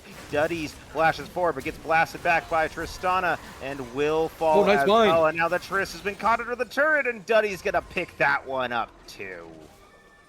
Really nice bind from MBK to secure themselves a 3rd kill there. They did lose the dragon, but overall, outstanding fight. And look at this bind. Look at the CC chain. Excuse me, coming out. Duddy finds the Glacial Prison onto Watercat. This kind of like MBK vibes from last game. In that very last fight, kind of his team parted in front of him, and he got hit by every CC known to mankind and fell down for it. So, yeah, really well played here overall from Elysium, though. They put themselves in a nice lead. Really nice find as well from MBK. Yeah. Cloud, no chance. And I feel like Cloud would have been able to get out actually if he just left his Braum behind. Oh, and the top side here, we are jump back into a Spada picking up a kill onto Humor with the help of Yengu. Daddy Brain's not able to get anything done there and is forced to flash out as well. So, Crime Syndicate managing to fight back. It is a very quiet game, Loki Bear, at the 13-minute mark. This is a very quiet game. I mean, it's 6 kills, but like compared to last game, quieter of a time. And I think part of that is just MBK. It's very scaling focus on their comp. They really want to get that Jinx ahead, so they aren't really looking for anything. And Crime Syndicate, you know, in those situations, while that can be useful to set them behind, you know, when things like that happen, you give over a couple kills, that can really accelerate them too. So maybe they're just playing a little bit safe as well. Now, I feel like these teams are just going to go back to farming until the night. I feel like only until neutral objective is up, there's going to be very little contest between these two teams. In between. Yeah, might see a gank in the mid lane potentially. Duddy is set up here for it. NBK is very low though, so a little sketch to go for it right now. Vi's also with all this time Duddy is wasting. This Vi is completely counter jungling Duddy right now. So far, Duddy down quite a bit of CS right now, setting up for a bot dive potentially on this next wave. Is actually, never mind, Haya just walked too far forward, season assist. Yeah, he's been caught by Yengu, who's gonna pop the ultimate, try to get out of there, but he will not. Just buys enough time though. Chaser will get to pick up Yengu and gets excited now, looking for Cloudberry and D-Shot, but don't want to chase too far up with the Braum. So a 1-for-1 trade worked very well. Good job there with the wild growth from Haya to buy a little bit more time for Chaser to pick up that kill. And now the siege on the turret begins. Chaser, got to be careful. You don't want to get stunned up with the turret that low. And trying to just get some damage out onto Cloudberry and D-Shot. No one here to really follow up with it, but it will dissuade them from probably continuing any more pressure. Now on the top side, Humor and Duddy's looking for a spot again. They get the stun, and Duddy's going to pick he lives with kill. Triumph. Oh, Humor lives with the Triumph. The rocket goes wide. And the Croc gets away. Oh, wait. Oh, he stopped the base. He stopped it. He stopped the base. He didn't even mean to. He just did. But now it doesn't matter because Duddy's is here. He's trying to stop Yengu. Yengu now, though, on the hunt for Duddy's. Duddy's is so low. Yengu might just be able to run him down. He is slowed up. Humor, though, got to be careful walking forward. Yengu's going to pick up one. He's going to pick up two. And the Vi takes him down with a double punch. That's Herald as well. Also, Humor didn't die to that E, so I don't. This is crazy. So I think Yengu did intentionally try to do this. He does angle it, but Humor, he doesn't know. He's not walking into the bush to check. He's just back. Just try to channel your back again is your best way out. But Duddy trying to sacrifice himself, and then when Duddy does opt to sacrifice himself here, look at Humor. Yeah, no. Humor is just like, I'm gonna stick around. Don't worry, man. I got you, and they both died. Stun off, but like it had already been procced, so it's not like it was going to come back. Like it's still, there's a timer on it. I think a lot of people don't realize that. There's a timer on that Sejuani stun before you can do it again on the same target.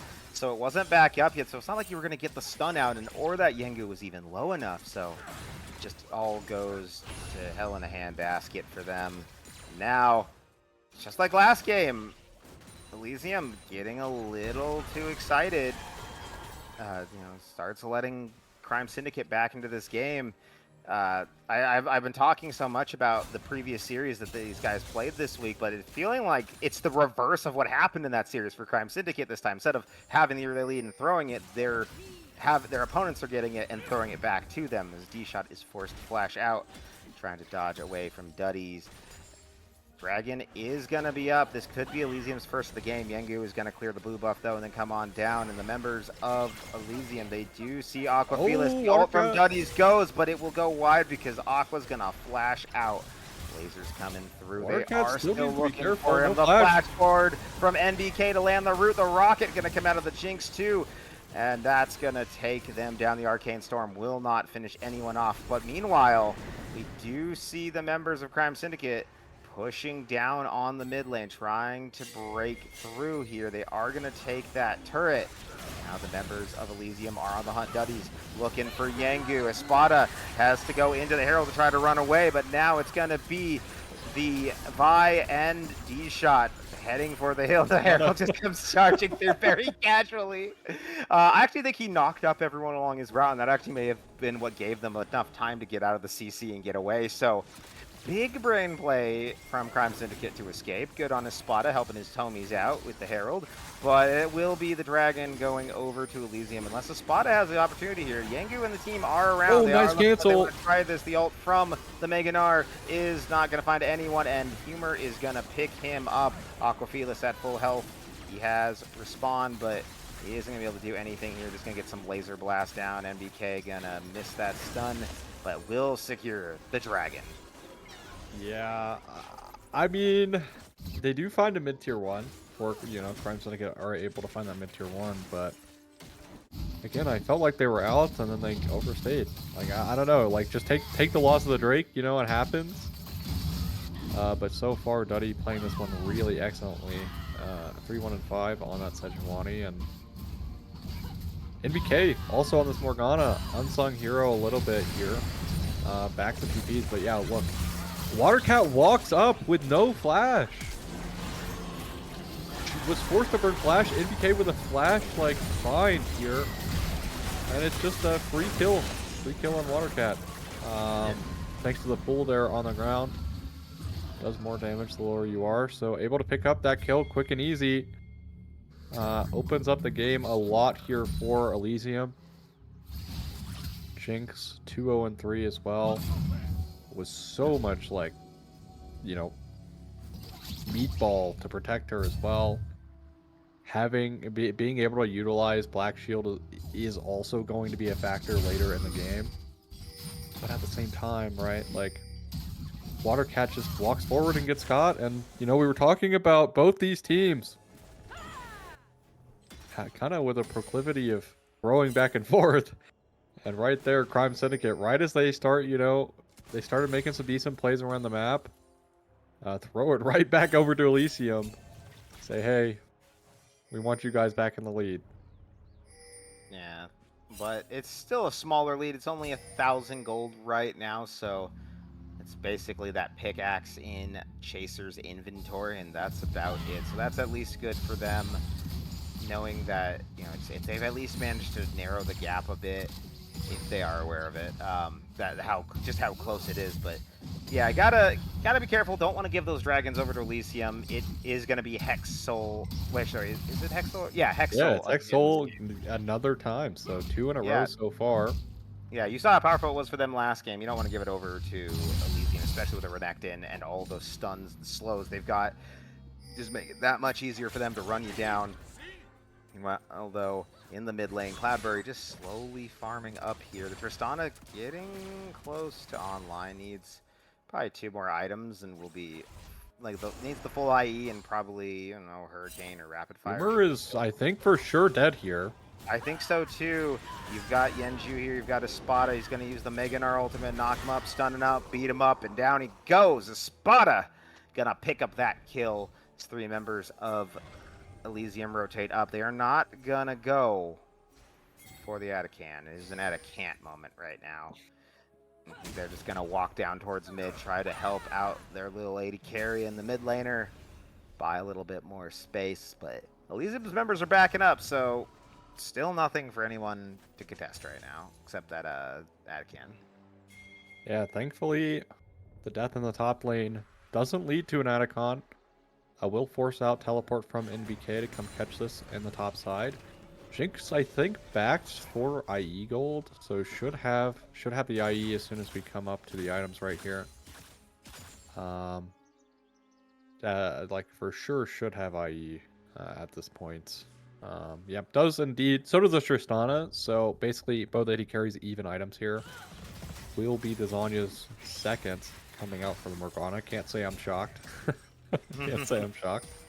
But I think a big help for Elysium here has been the CC. they have so much CC coming out of their comp that they're able, if they're able to land on a squishy, it's essentially just death instantly because they can't do anything to respond back. So that's the one big thing that their comp does well is that CC. But right now, Hayek backing for some wards before this Drake. Drake spawning in 35 seconds. Yeah, could be a big Drake for Syndicate. They could, if they can get a good fight around it, secure the dragon, and win the fight, might be able to get, might be able to even crack the base. Honestly, is D-Shot gonna dodge a little rocket from Chaser? Now the members of Elysium marching forward into the darkness, looking to catch a member of Crime Syndicate. NBK throws you out. Miss. The teleport is going to come through from Espada. This could be their opportunity. Now Elysium with the inside track. I feel like these teams just keep trading this. Whoever gets there first is the one who does not have the inside track by the time the dragon comes up. I've noticed that so far this game. But it's going to be one person without the inside track, and that is Humor. He's going to be pushed there. He's looking for the flank, though. Could find it. He does come around the back, and the Espada goes forward with the flash. Oh, the polymorph with a big gnarl on to Haya and NBK. NBK forced to go golden, but he will fall as well. Now the rest of the members are chasing down Chaser. Chaser gets taken down. Cloudberry gonna pick him up. Now looking for Humor, jumps on forward with the reset. Victor gonna grab him. Cloudberry going forward again, looking for Duddies, but realizes he's gone to the side. Duddies on the run, but Yengu has caught him. He's gonna stun him up. They're gonna slow him down, and Duddies will fall. Bring out the Kahlua pig. It's time for a barbecue. Honestly, I hope we are going to get a replay for that because there's something I really want to embellish here. As yeah, we're getting this replay. So no one on Elysium trusts Haya. Look at this polymorph. Everyone flashes away, but they walk with the Gnar. Haya with a phenomenal polymorph kind of sells his team a little bit here. I mean, it's an excellent polymorph, but no one trusted him.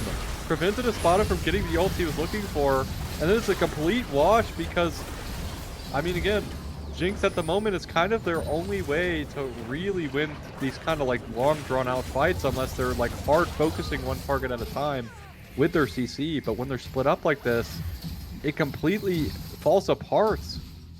And the fact Elysium just do not trust Haya's polymorph there, complete disaster for Elysium. And we've seen them make these major blunders around objectives, and that's another one. I don't, like, they should be able to bounce back from it, but they're definitely on the back foot now. Yeah, down 3,000 gold right now. Elysium finds themselves again in a rough position. After a strong start, it seems to be the name of this series so far as it continues to develop. Crime Syndicate, it's like they were channeling themselves. I keep going back to this series because there's just so many parallels, but it's almost like they were trying to cosplay as Elysium the other day and just see how it would go, and then go, oh, so that's how we beat them when they do that. And then now they're just using those lessons they learned against Elysium, and it's working wonders. They're just finding things all over the map. You see now Aquafelis gonna go grab that bottom turret, force NBK to come down to match him. This could be the call to do Baron. NBK has been so important for them to set up plays and make picks. Without the Morgana here, can they do anything really? As Humor finds D-Shot, so does Duddy. The ult gonna come on through. Yengu is here though. Cloud He's is dead. here. Yeah, Duddy's gonna fall.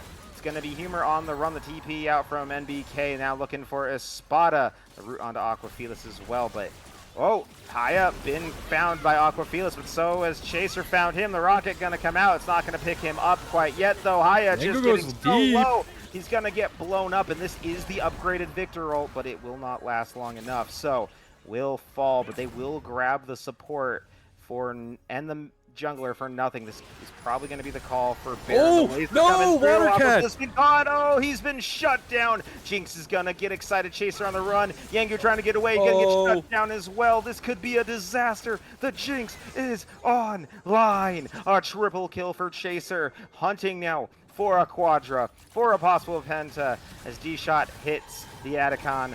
Just try to slow them down, but Oh my Elysium, they're goodness. just gonna look for this Baron. I don't. And Duddy gets to teleport back with unsealed spellbook, so this Baron is for sure going to be theirs. It's unsealed spellbook.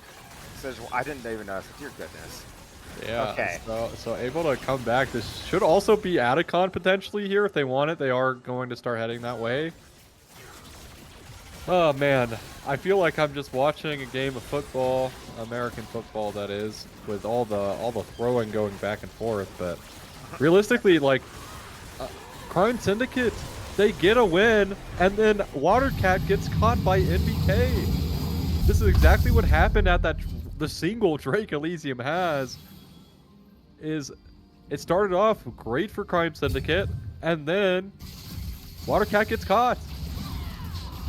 And that's all she wrote. Yangu goes a little too far as well, and yeah, look at this. MBK with a fantastic binding. Fantastic binding with the Black Shield as well. Chaser able to avoid the stun of the Gravity Well there. So the spotting going to go down to the Excited Jinx, and that is a lot of Jinx gold going away. Yeah, that was that 2 shutdowns. Yeah, a lot of gold. Picking up the Runans now. Working towards the, we were talking, I mean, honestly, both of these teams, massive blunders so far. I mean, throughout the series at this point. And it's really coming down to another really nice binding lands. Eventually one will hit. So, Yeah. they actually find Watercat again! He's forced to flash! Yeah, he is forced to flash. They do burn Duddy's ult for that, though.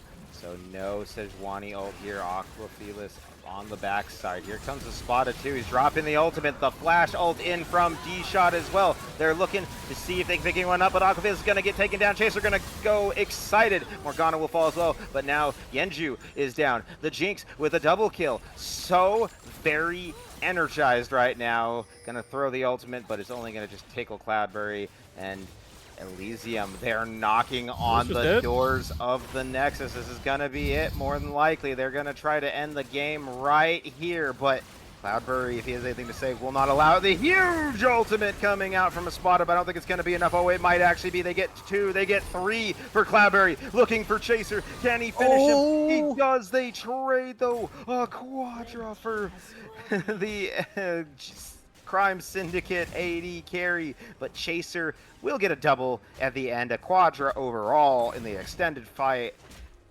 Just what a hold from Crime Syndicate. So here Spada able to just barely land here onto the Jinx as well, but a lot of disrespect. Again, look where Elysium, like, their front line is headed, right? They just disrespect the Spada. Humor also so far away from being able to do anything here. Really, really nice play. But this could be Soul going the way because they tried to end here. NBK does teleport in. It is Yangu. Watercat now here as well. Yeah, oh, NBK. He really thought he could get in and get it, but He stalled though. yeah, he did stall. The Jinx ult comes through. It's not gonna get anyone. The massive there. Oh, but it is gonna go over to Crime Syndicate, so they do get another Hex ult for themselves. Now Aquafelis gonna take down Humor, and Duddy trying to walk out, but he's just gonna get nuked, and that's a double kill to the Watercat. And Soul again to Crime Syndicate. They can't keep getting away with this. It's you might say it's criminal. Syndicate now picking up the Soul. I'm concerned why Elysium thought it was honestly that important when they lost with it last game. It's not completely game ending here. Now Watercat's completely online, but yeah, this. I mean, it's just overforced again. Again and again and again, permanently overforced. Nice smite coming out of Yangu there, and it's a complete wash in the fight. I mean, it's heartbreaking to really see for Elysium because they fly so close to the sun, but just like Icarus, falling down at the moment. Overall, it just looks so bad, but they still can, take a deep breath. Their Jinx is still doing really well in this match. working towards that Bloodthirster now. Yeah, I mean, it is still a 9-2 Jinx, and they've shown, like, I mean, they were just on the Nexus turrets of Criminal Syndicate's base. They know they can do this. They just have to get Jinx excited, get her a kill, and let it just snowball from there. But they've also got to be respectful. Like we said, if there is no Jinx, if she is not getting a kill, if she is out of the fight or she is dead, we saw at that Dragon Pit, they cannot take it.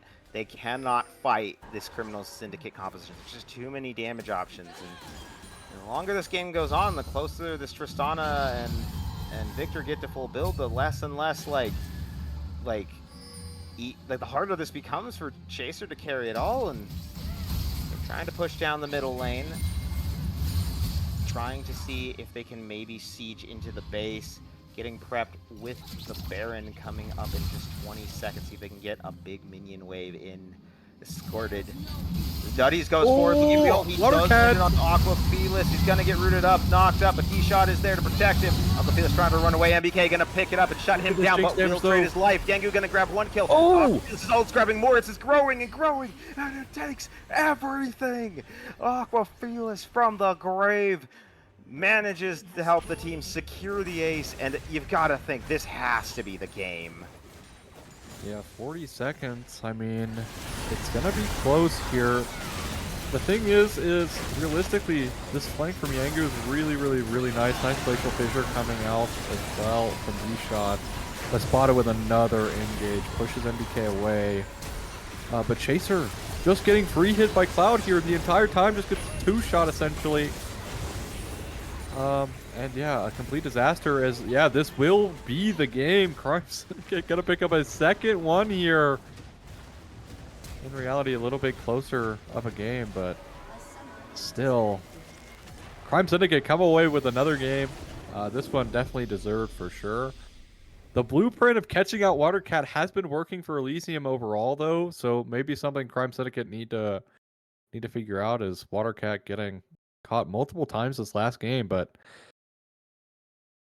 like the biggest thing is if you're going to play a comp like that last comp, you can't get really disrupted. And again, once your Jinx is gone, like we said, the fight is essentially over. Elysium with another heartbreaking game. And I want to give a huge shout out in that last fight to Aqua Felis. I like having the presence of mind to say, hey, this is about to get dropped on me, this Sejuanial, gets hit by it, and has the presence of mind to, instead of flashing out or anything, knowing I'm dead. I cannot get out of this, even with D-Shot protecting me. Drops the ultimate. It's the upgraded ultimate. So you saw it there in that replay. It's small, it's tiny, no one really notices it, and then Espada gets the first kill, and it grows, and it kills the next person, and it snowballed so fast, and I think it actually helped do a big enough tick to allow them to kill the Jinx, and yeah, it's just really smart playmaking, really good awareness to go, okay, I'm not escaping, what can I contribute to this fight, and managing to contribute that. But as a whole, for all of Crime Syndicate, just great play. They are really doing well this series. Yes, their early game is rough, but you hit the 15-20 minute mark and things just quickly start going their way. And for Elysium, they're really struggling after the early game. It feels like they don't know what to do, and they're just kind of just throwing things at the wall and making desperate plays to try to get something happening, and it's just backfiring in their faces tremendously. I mean, I think another problem is Elysium just keeps having these massive blunders around objective timers that really puts them in such a weird spot. Right? The Soul Point Drake there, or the Soul Drake there, they try to end when realistically they likely probably couldn't have. And we saw that, right? They ended up they do eventually just go and lose the game, or they go and die there and give up soul because Duddy's not able to win that smite fight in the 50-50. But I do want to highlight as well, like this, NBK had some really good moments on the Morgana, but late game, at the end, Morgana is still Morgana. Really failed to have impact there. Um, and unfortunately, again, Elysium lose a game in which they probably should have won.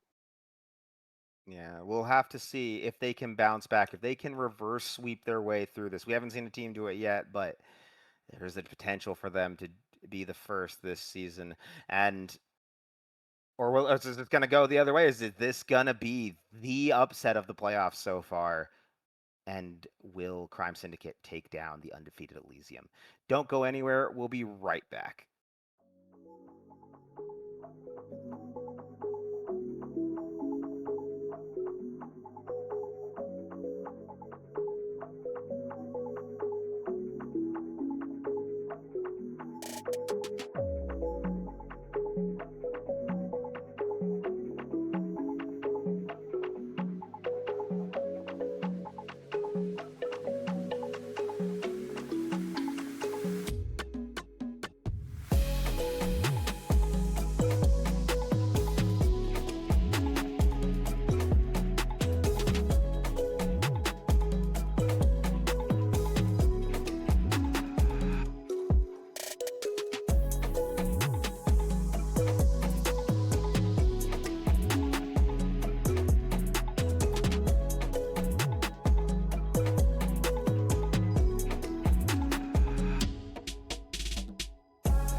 Oh, sorry, I didn't see you there.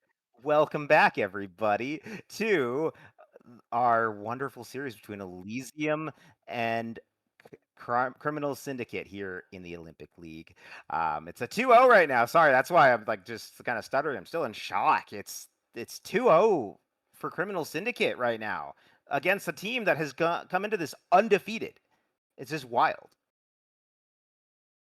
Yeah, it is kind of wild. I also think, right, like, I don't know, to me is like Elysium just keeps making these mistakes around such important moments in the game that I'm a little worried. I'm a little worried. I'm not gonna lie, because they didn't clean it up from the first game. In fact, it kind of got a little worse in that second game there. So a little worried for Elysium. But I guess if a team is going to come back, now would be the time to do it, as they are back against the wall. Will need a reverse sweep here to keep their playoffs dreams alive. Now, last time these teams faced in a previous league, it was a 3-0 for Crime Syndicate. So obviously a little bit different rosters here, but overall, we're getting Yeah, ready for draft, as I'm sure everyone at home is ready for draft as well.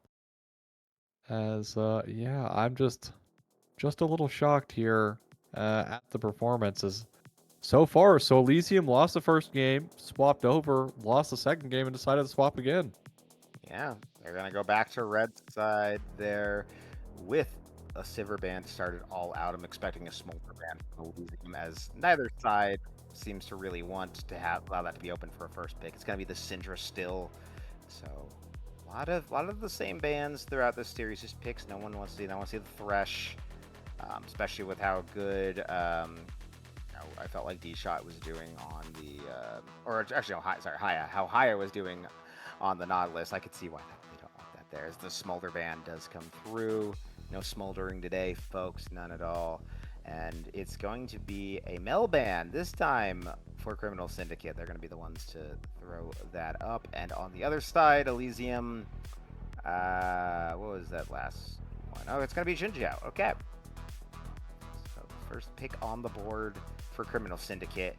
What are they gonna start with? With how deep we are in the pool right now? Yeah, it will be Corky.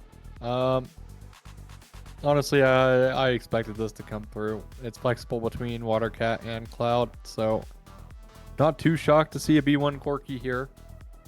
As it seems like these teams are stuck in the past, first picking 80 carries, because apparently there's nothing better we can pick in the draft priority-wise, but will be Kaisa. Kaisa coming out into the answer will be J4 as well, so Crime Syndicate dropping their J4 ban to ban Mel early. We'll give J4 over to Duddy now. As a potential Oriana on 3 here for Elysium. Ooh, that would be good, especially with that Wukong for Yengu. That could be a really nice match up there for them. Depends, though, if this is Corky AD carry or Corky mid. I've seen both. I guess that is Corky mid. Okay, there is the Zeri. Okay, so double 80 carry comp coming out from C. Will be the Azir for Elysium. Azir getting buffed on this last patch. Looking quite okay. And obviously, if you've been following Pro, you know that the Azir, turbo nerf did literally nothing for him at MSI, so will be no bans here coming out. Sorry, it's going to be the Yuumi ban, excuse me. I don't know what I'm talking about. Getting a little tired here, but that's all right. So yeah, Yuumi coming out, 4D shot there. It's a Yuumi. It's not really a champion. It's just a cat on a book. True. No champ there. Yeah, but Yuumi is really strong right now, to be honest. I know it got nerfed a bit in the patch, but it's been in a pretty powerful spot lately. So I see why that is getting banned. You don't want to partner that with a Zeri. That's like a really strong combo. But the Leona Alistair bans coming through. Don't give Kaisa too much engage. It's going to be the Maokai to go down there with her. Also a strong pick right now, I think. It's very reliable engage, very easy to utilize, and kind of hard to mess up. But a good counter there with a Renata. Yeah, Zeri Renata. Not necessarily the most played combo, but being able to use that bailout on Zeri gives her that move speed, that attack speed. She's going to be happy with it for sure. Will be Ornn for Espada, so a bit of a change up coming in the top lane for Espada so far. 2 carry top laners, essentially, with the Nara Rumble into a big old tank of the Ornn. As will be the Gwen answer and the counter into Ornn there. See, I think Crime Syndicate's comp is quite good. Only problem for me is I feel like if Elysium actually slammed a tank top laner, bless you, there on the cast, but If they slam a tank top laner here, you just build full armor. I'm not really sure how you're supposed to die this game, but opting for that Gwen instead will be also Maokai support, interestingly enough, for Haya. I mean, you do want some kind of... I mean, I'm shocked it's not something like the Alistar. Alistar been very good. Rel also still available here. And with that Kaisa, plays a little bit better. Was banned away from Grand Syndicate, so not going to be able, not able to pick that up here with the Kaisa, but some other champs available that not necessarily going to be able to use.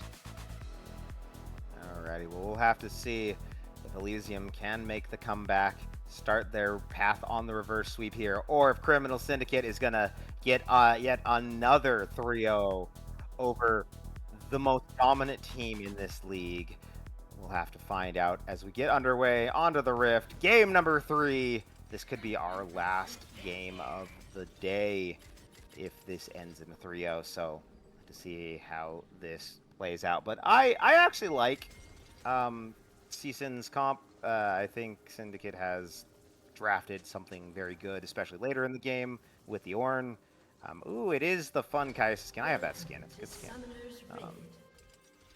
But it will actually, is it the $500 edition or is it the $250 edition? Because I got the 250. It's a at least $1 amount edition here, and so yeah, will be that Uzi skin on the Kaisa. But I agree with you, right? I mean, I'm a little apprehensive about the Corki mid, but we've seen Azir Corki beat to death. It's in fact one of the major reasons we even have Fearless at all. Making the rounds is this matchup in particular. Yeah, but there's a reason for that. They're just so reliable. Even after the back change to the original passive, Corki's just such a reliable mid laner because he can build so much mixed damage. He's got good wave clear. He can roam very well. And even better, he has a lot of safety because of the W, because he can jump out of danger, because of the ultimate. So no surprise that we're going to see him a lot in Azir. He was built to be the king of mid lane, and he definitely is. So not surprised there. But pro comps given the lead and the edge to Elysium right now in the draft score. Let us know in the chat if you agree with that. Is MBK getting forced out of the lane already, having to burn those pots just to stay in or get back in there. Aquafilas, he might have this. He might be able to really win up in this matchup. I mean, it's to be expected, right? As you're very, very weak, especially, now that he lost some base MS as well, harder to avoid getting traded on by Corki in the early stages. Especially level 1 Corki, so difficult to try and trade back with because of his E. If it is E-start, which it was this game. So, yeah, a little struggle there, but Azir going to be able to scale up quite nice in the lane. I will point out, this is Flash Gwen, so no Ghost. I think Ghost is kind of necessary this game. Because, you're playing in a double AD carry. I'm not really sure how you're ever going to get on top of them without Ghost. But maybe Humor will prove me wrong in that sentiment. And also, mobility coming out of their carries this game, right? Like, Duddy doesn't necessarily have anything. It's Flash used in the top lane, but gank in the bot. Yeah, gank on the bot side. Duddy looking for D-Shot. D-Shot gonna flash over. Gonna get knocked up, though, and exhausted, so he can't run away. But Duddy might fall as well. No, he's gonna be forced to flash himself. On the top side, though, we did see a trade back as a spot grabs killing the Humor, and now here comes Yangu looking to get onto Chaser. Gonna get close, but no Cigar. Not gonna be able to find him there. And this is gonna back up high. Yeah, we're gonna get you a replay real quick of that solo kill on the top side. I want to see what happened here because I feel like Gwen shouldn't lose. Well, see, the thing is Gwen does lose at these levels. In fact, according to Macro, aka Ornn guy, this is actually the one chance you have is these early stages. But Spot flashes forward, E forward, and yeah, I mean, does almost play it well, but not well enough. Taking such a bad trade really, really hurts them there. But yeah, this is where Gwyn struggles in the matchup because Orange just does so much damage with Brittle Procs just like that. Humor's already down to half HP, even lower. Yeah, this is Season. I feel like outside of that gank bottom side, they've just been really aggressive this game. Overall, they're really pushing up. We've already seen MBK get pushed back by Aquafelis, Espada pushing back Humor now too, getting that solo kill. They're just playing much more aggressive. You can tell they have the confidence after these last 2 games. They feel that they can do this. They can take these early games, and then if they can get past those struggles they've had there, everything else should fall into place. And for Elysium, I mean, getting that 1 kill is good. The kill did go over to Kai'Sa, so it's on your carry.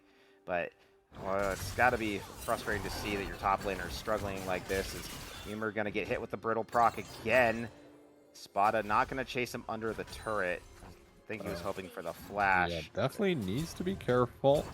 Yeah, Spada Spada on the way as well. Spada is helping. Gwyn should be able to back here. Oh, wait, here comes Yenju. Oh my goodness. He misses it, so the TP will come in from Humor. He does get the back off, and the wave has crashed. So, close, very close. You could see it. You could see it through the minimap. This was all going on. Yeah, very, very close to this a game essentially being over topside. Gwyn able to just barely back there. Avoids. You know, Yango did opt to use Flash for that as well, unfortunately. So it doesn't really find anything out of it, but good attempt at the very least. Appreciate the attempt, but Elysium, you know, might be up a kill here in the bot lane, but they're actually down quite a bit CS. 9 CS. Pretty notable. So they do need to be mindful of that. And, you know, the lane is essentially even, so 10 CS lead for the Zeri. Almost able to equalize that gold back. Surprised not to see the goal here come out of the Zeri. Pretty typical buy, but opting to just rush the Yuntals. Probably trying to fight on level 6, so makes sense. Humor not level 6 though, dashing forward. Is gonna be okay, but not 6 off of those minions either. Espada, my one-shot combo here. He's getting the ram. He's going to hit him with another Brittle Proc. 2 in a row. The heal with the level up. Off. The E comes through, and Espada downloads enough ram to finish off his opponent.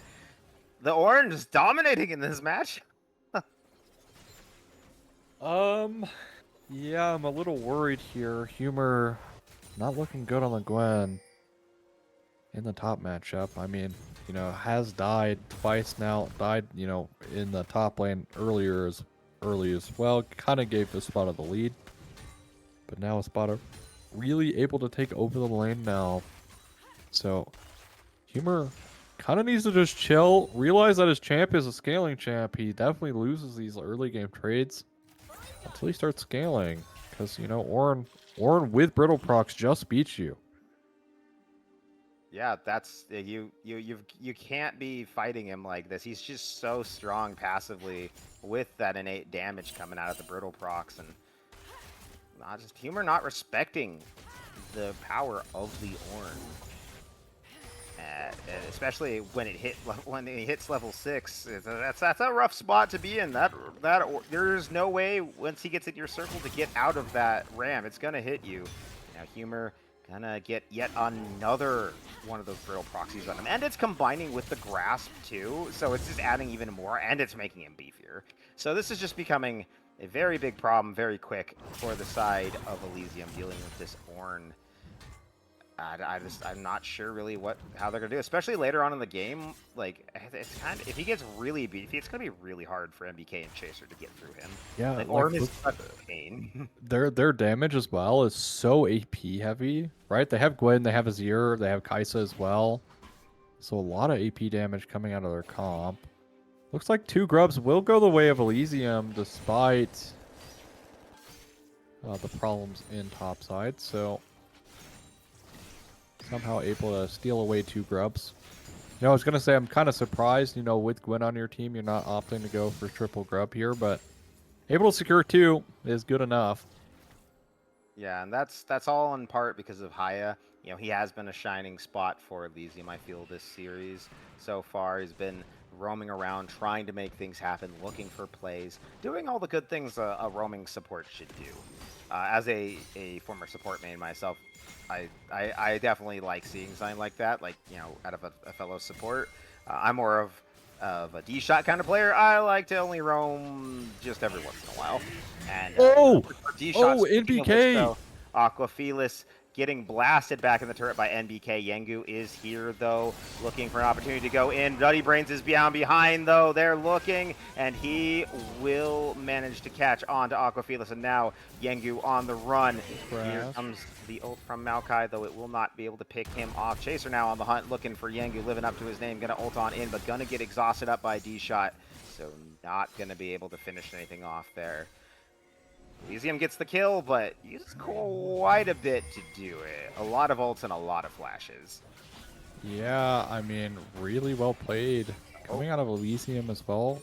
Hang on, Cloudberry might be looking for something here. Is he going to keep chasing? No, he's not. Okay. Sorry. Yeah, all good, all good. Yeah, NBK does a really good job here. Wave gets thinned down enough that he actually finds this play. Does so much damage to the wave here. And just barely catches out Water Cats. Throws him back into the tower. Forces out the flash early, which means it's just free real estate for the J4 to come clean up here. Flash ults. Cataclysm does more than enough damage. Takes the auto. NBK tries to come back to auto attack it. Not able to do so, but still a kill in their favor. Elysium will be for sure happy to ease up on that pressure. No flash on, you know, Water Cat now, which means potential mid gank coming through in the future could prove deadly and actually give a 0 kill. Yeah, you don't want to zero scale. You don't want to start giving a 0 kill. That could be a little bit of a trouble to deal with. But it is 1,000 gold lead right now for Syndicate, so they are in a good spot, at least for the time being. Still working on getting something going here. In this bottom side, the lead is actually growing. I think it's up almost 20 CS right now. And Spotter running from Duddies on the top side does use the Bellows Breath to get away, and now is downloading his Ram, looking for Duddies. I'm surprised he's trying to take this fight, but here comes Yenju looking to get on in the flash forward, trying to stop Duddies from being able to flag and drag, but it's not going to be able to stop that there. So Flash has been burned by the Ornn, and they're going to try to crash this wave into the turret, it looks like, but they're just going to back off otherwise. Yeah, able to back away. Spotto forced to, or using Flash there means he won't have it, but still okay. Has the Rookern online, so not going to be dying anytime soon to anyone on the top side, besides maybe J4 if he's standing there for 15 seconds auto-attacking. But Yengu on this invade right now on chickens. They are pinging it potentially. But looks like MBK gonna take the reset. Nasher's Tooth is online, so gonna go back by that before the strike. 30 seconds before the strike spawns up. Yeah, and this has been overall pretty slow on the dragons this game. Like remember last two games, they've been going at them almost as soon as they're up on spawn. So a lot slower this time around. Not as much focus on them. I mean, Elysium really hasn't put much. I mean, they put a lot of focus game 1, not as much game 2. So I think they're just kind of not feeling it, especially with, like, it's hard for me to tell because I can't see which one it is, but I'm guessing, oh, okay, it's just a Chem Dragon. So not as important to just take one of, but Elysium's deciding they do want it, actually, now. So they're going to start that up. Duddy going to get it going. MBK going to help out a bit, but it will cost him a couple plates. Aquafelis going to grab those, and the Corky, he be roaming. He be looking. Humor going to grab the little plant, run off, get out just fine. And Dragon going to go over to Elysium, so they've got 2 of these stacking up right now. Will they be able to get another soul? It's going to be Infernal Soul this game, so I feel like a lot of fights about to break out around those. We have uniqueness now. Our first unique soul of the series. As no Hextech soul this game. As yeah, Humor, I'm not sure you do like any damage to Ornn right now. Yeah, that's a difficult Ornn to kill. He's got the Runix. right? It has the Canic Rookern, so Thank you, Canic Rupert. My top lane item knowledge, terrible. I do not play enough top lane. that's And all good. I am All not good. building that on a support, but I know it's a good item, especially into this Gwen, and I know it's gonna hurt for her to deal with that, but not for much longer because Zeri's on her way up. Cloudberry and D-Shot swapping sides. Happy to see this come out now. We'll be on Herald Spawn. Looks like Kaisa's gonna go mid. A little bit of confusion on how they want to, split their lanes up. NBK might even need to teleport topside here potentially.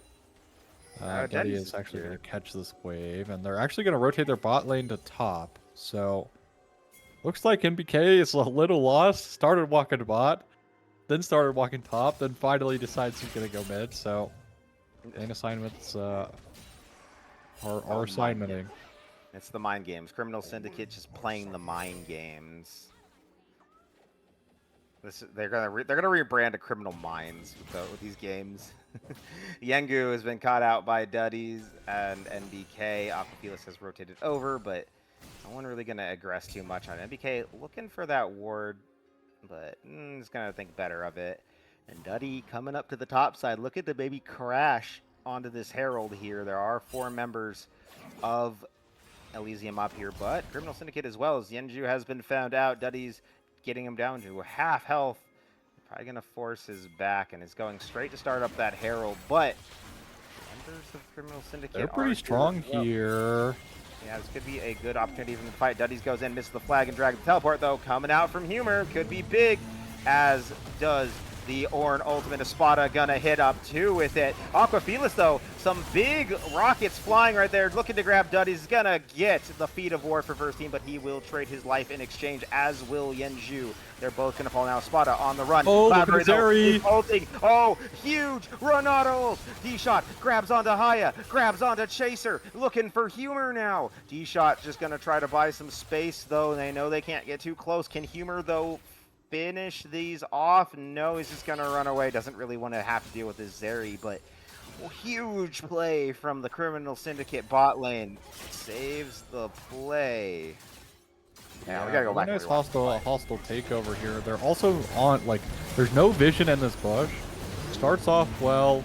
Again, the blueprint for catching out Water Cat is quite strong. NBK using the Emperor's Divide there a little early. Doesn't cancel Espada's ult. He has a really nice ult there as well. Chaser forced to walk away from this Espada. Espada's so tanky here. But look at this. They're on vision, or there's no vision in the bush. Hostile takeover. Plus the Zeri slides through. Haya goes down. Chaser's gonna follow. And Humor able to walk away, but still really nice save coming out of Crime Syndicate's bot lane here as Espada getting ganked. He does have flash. Forced out the flash early. Yeah. Cataclysm not available for a while. Haya now walking here as well. Walks away. So they'll take his flash. Yeah, and in exchange, though, mid lane is now under a lot of pressure with Haya not there. Turret getting chipped away at. Duddy and Haya are on the way down, though. Here comes the Twisted Advance, looking to grab onto him. Can he get it? No, or Nature's Grasp, sorry. But doesn't grab anyone, so Criminal Syndicate will get off that turret, and just kind of pressure from the side. Chaser getting kind of poked out here. The teleport coming in from Aquafelis. Now they're looking for him. Goes on in with the W. He's going to bounce around, and he's going to go down. Cloudberry, though, has burned the ultimate. Gonna flash over the wall, trying to get away. Yenju going in as well, trying to maybe see if they can pick anything else up here. Knocking up 2 members. High is going to be the one to fall, and MBK gets pushed back, so he's going to throw them into the turret. Yenju getting so very low. Cloudberry as well into Orm, but will die, will not get the res. Almost gets NBK, but being right here on the side of Spada dealing with Humor. Humor finally starting to win this matchup, I think, but it has to be careful. There are 3 members of the Syndicate here. But they're going to back off. It's going to be a 1 for 3. Or sorry, 1 for 2 in favor of Elysium. Yeah, very scary there. The bailout almost comes through for Cloud. Almost comes through. Just a little bit of extra damage onto NBK. What if it landed netted the bailout there? Soul point goes to Elysium here.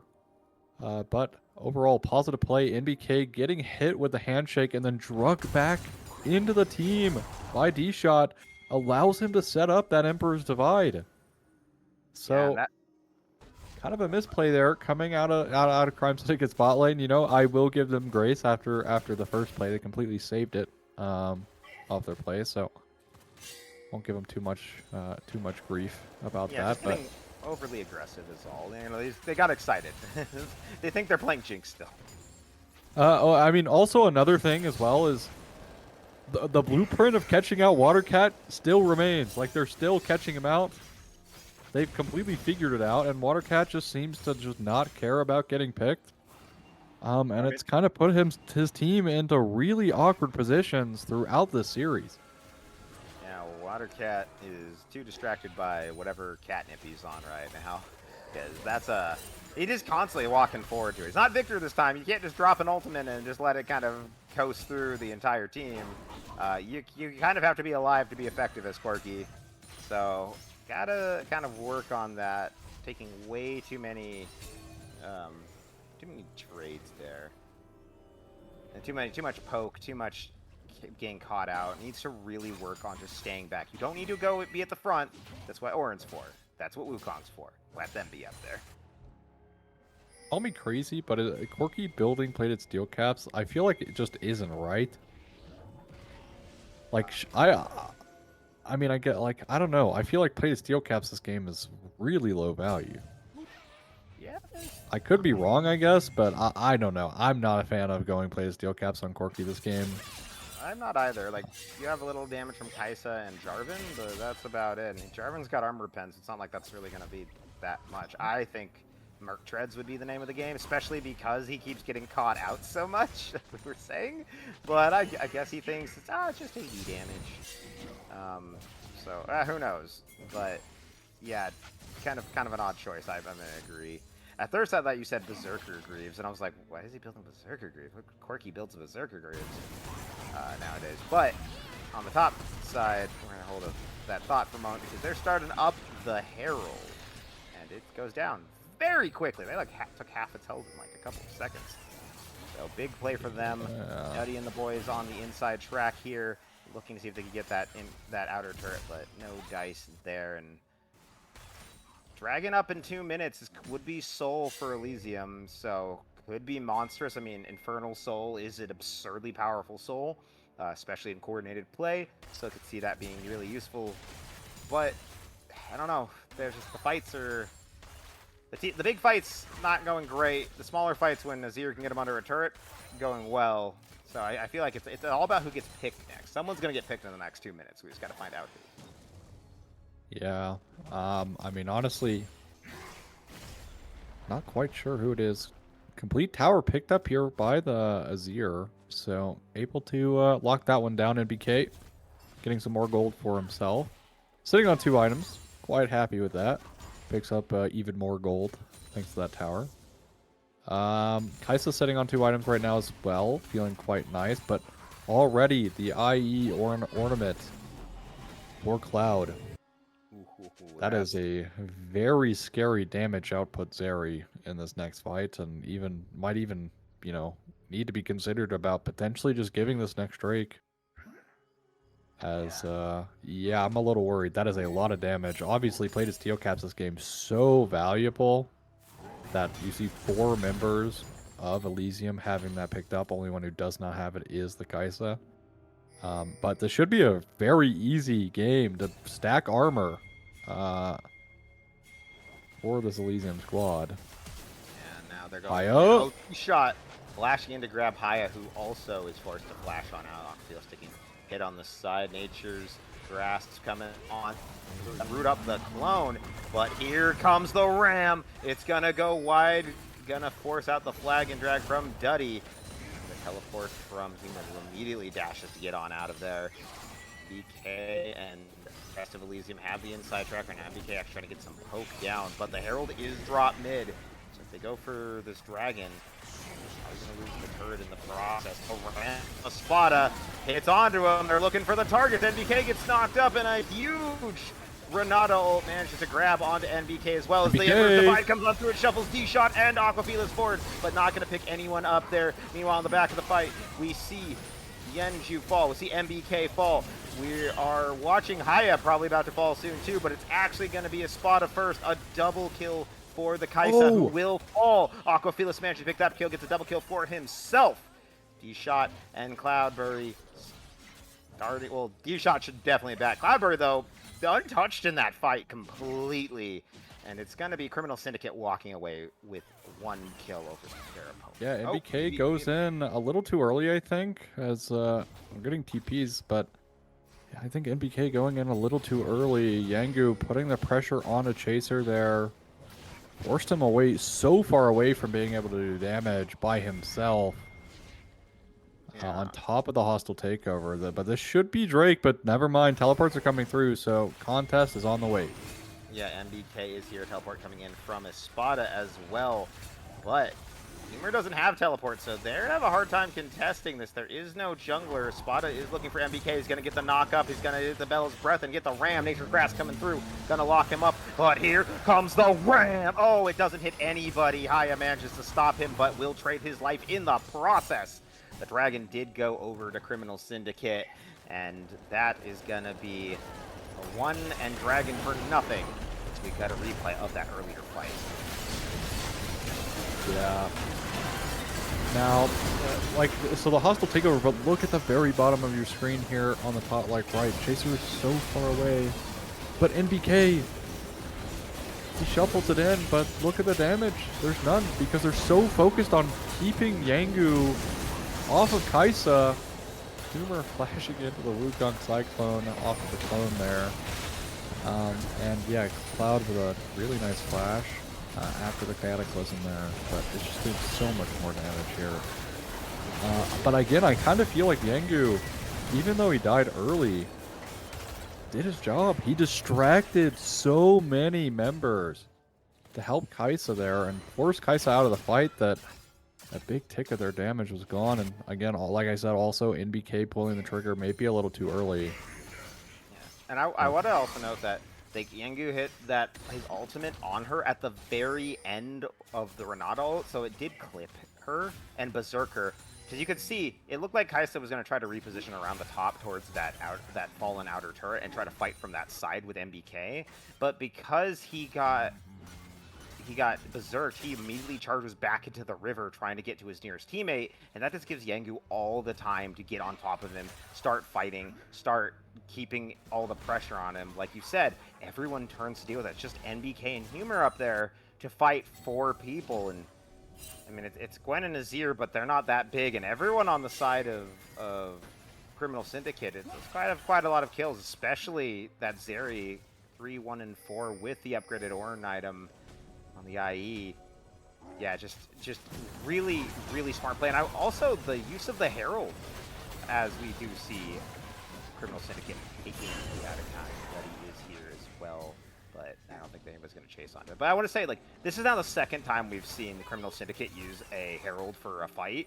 Yeah. And they use it really well. It's a very smart usage. Using it to charge into the enemies, scatter them, knock someone up, and kind of disrupt the flow of the fight and allow your engage to get further in that much easier. It's done very well. As the Nature's Grass is going to come on through. They have caught on to D-Shot. Aquafilas getting low, trying to get out there, but it's going to get shut down by the Gwen. The Ram coming on through. D-Shot will fall, but Yangu does get the Kaisa. Espada is here. They're going to get a double kill for Humor on to Yangu. Just as I was praising Criminal Syndicate for the smart plays, they make the silly decision to walk through the jungle with a Maokai nearby, and do pay the price. Now 4 members against 2. Elysium should have this Baron in the bag, but can they hold it? This looks really familiar to me for anybody who's watched LCS before, but okay, not going to be the same thing. I thought we were about to have a Danny moment right there. No, we will not. They will be able to walk themselves back into their jungle for the Gwen or the J4, but NBK gonna hit the base. And Elysium come out with a win. They find a pick, and once again, it's funnily enough Watercat getting picked for some kind of amount of time in this match. Oh no, it wasn't Water Cat this time. It was they kind of just got all of them. But Water Cat is the first to fall. I will just say that. Like, yeah, walking with D-Shot there. Both of them do get picked out here. Chaser obviously will go down here as well to Yengu. Really nice low usage to fade out the Kai'Sa damage. So it does at least net the back. That 80 carry kill would have been a complete disaster if Chaser was still alive. Haya does need to be mindful of not getting picked out himself in the spot side jungle. Able to walk away. Tree Man gets to walk away, but so far, really, again, the blueprint for Elysium getting ahead is, or like having these moments, has been killing Watercat this entire day. Has been Watercat getting picked. He's a cat with 9 lives. Got to kill him a lot of times, keep him down. Has he died 9 times? If he's died 9 times this series, does that mean he's just done? I mean, surely he has, right? Pretty sure he had 5 deaths last game, so might have even had it in 2 games. Here we go again. Yeah, Nature's Grass coming on through. Gonna lock up on Espada, though. Duddy goes in on him with the flag and drag, but a big Renato berserks, and they take out Duddy. Humor now trying to get onto Aquafelis. Haya and Chaser go in looking for him too. They're going to take him down, but they will lose the Gwen. They will lose Haya. They will lose Chaser as well. It's only a matter of time. He will go down, and now it's just MBK trying to hide under his turret, trying to run away. He flashes over the wall. Yengu going back onto him, though. MBK manages to grab D-Shot. He almost gets Cloudberry, but a double kill. Gonna go over to Yengu, and an ace for Criminal Syndicate as they manage to clean up a fight, and they're gonna get the Infernal Dragon and probably an inhibitor for all their trouble. Okay, well, maybe Watercat is just playing the part. Oh, look at me, I'm such a defenseless Corki. How can I play the game? And it works. Like, it worked last game as well, right? They tried to all in Watercat and ended up losing the game off of it. I just... At some point, you need to try and kill the person who's actually, like, killing your team, and it's Cloud. I mean, fantastic cost to take over here. Right? But look, Humor is so, like, bloodthirsty for Watercat when he's on top of Cloud there. I mean, MBK also with a, you know, not a great ult, but I don't know why you're not just hitting the Zeri there. You know, try and cause some disruption, because in reality, you're not losing the fight to Corki, you're losing the fight to the Zeri. Yeah, the Zeri is just monstrous.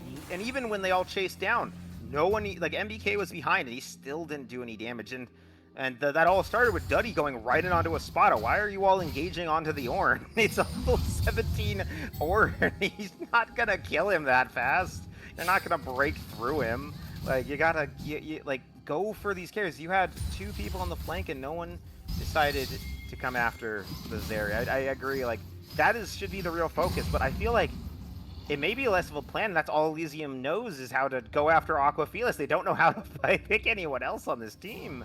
And I mean, it's great, you're picking the Corki, but like, if you can't burst him right away, like in that fight, what do you do? Like, you're so focused on this Corki. He's running away, he's hitting you with all of his fire, he's blasting you with missiles, and letting the Zeri do all that damage. It's so rough. But also, as someone has pointed out, there's a lot of armor on Espada. Oh man, yeah, really quick. Humor, the ultimate. Yeah, using it on him. Nature's Grasp Ball's coming in through with Haya. Here comes Orange Ram. He's gonna hit it. Oh, he's not gonna get anybody, but it won't matter. The hostile takeover comes on in as Yenju gets here. Aquafelis teleporting on in. A huge fight. Killberry goes on a killing spree. Duddy forced to ult, forced to flash out. He is gonna go down. A double kill going over to Cloudberry. This is a disaster for Elysium. Their NBK and Chaser are on the run, but it's only a matter of time before they get run down or they have to give up all the objectives. Okay, he's hanging out. He still has the Emperor's Divide, so could make a big play with that if they're careful. I mean, this tower is gone. Yeah, I wouldn't look for the MBK. A lot of Kai'Sa damage coming out, though, between. But I will say, you were talking about going on the Ornn. Why are we trying to pick off Ornn? It's a level 17 Ornn. Like, you're never killing him. Your Gwen is not proven very ineffective into it. I don't know why Elysium keeps trying to kill Ornn. Yeah, and especially because he's building armor, so it's not like you're gonna have a hard time killing him later. But why are you Yeah, You just don't have Kaisa there either. That's the one person who could probably kill him at the moment, or maybe you're Azir, but I just don't. I cannot fathom the thought process of, guys, let's go for the Ornn, because the Ornn, like, they've just backed themselves into so many corners at this point, making bad play after bad play after bad play, or a bad decision throughout this entire series. Ornaments coming out across the board now for Crime Syndicate. APK. getting really close to engagement. Spada gonna get the ultimate, but I think, oh, he looked for Haya there on the side, kind of baiting him right that, but Haya flashes out. Getting really low though. I think Cloudburst is gonna finish him off right there. Just goes unstoppable. Doesn't even need anything. Did burn the ultimate, so that will not be up in this fight for the Baron. That gets all started up a minute also till Infernal Dragon would be Soul for Elysium if they got it. If they can maybe win a fight here. The members are coming over. They are down there support though. Steady looking. Gonna see the blast gun go over. D-shot. Be careful. Does dodge it from Duddy. Does get the engage here, and it's gonna be Baron over to Criminal Syndicate. And now Espada getting engaged on by Duddy. Espada getting really low and will finally be shut down. Taking so long, but now Yengu looking for MBK, but sees that all of his team is backed up and gets out of dodge. And it's gonna be a 1-for-1 overall, but Baron to Criminal Syndicate. Elysium trying to see if they can maybe take this turret, but Cloudberry is here. It's just gonna clear this very carefully.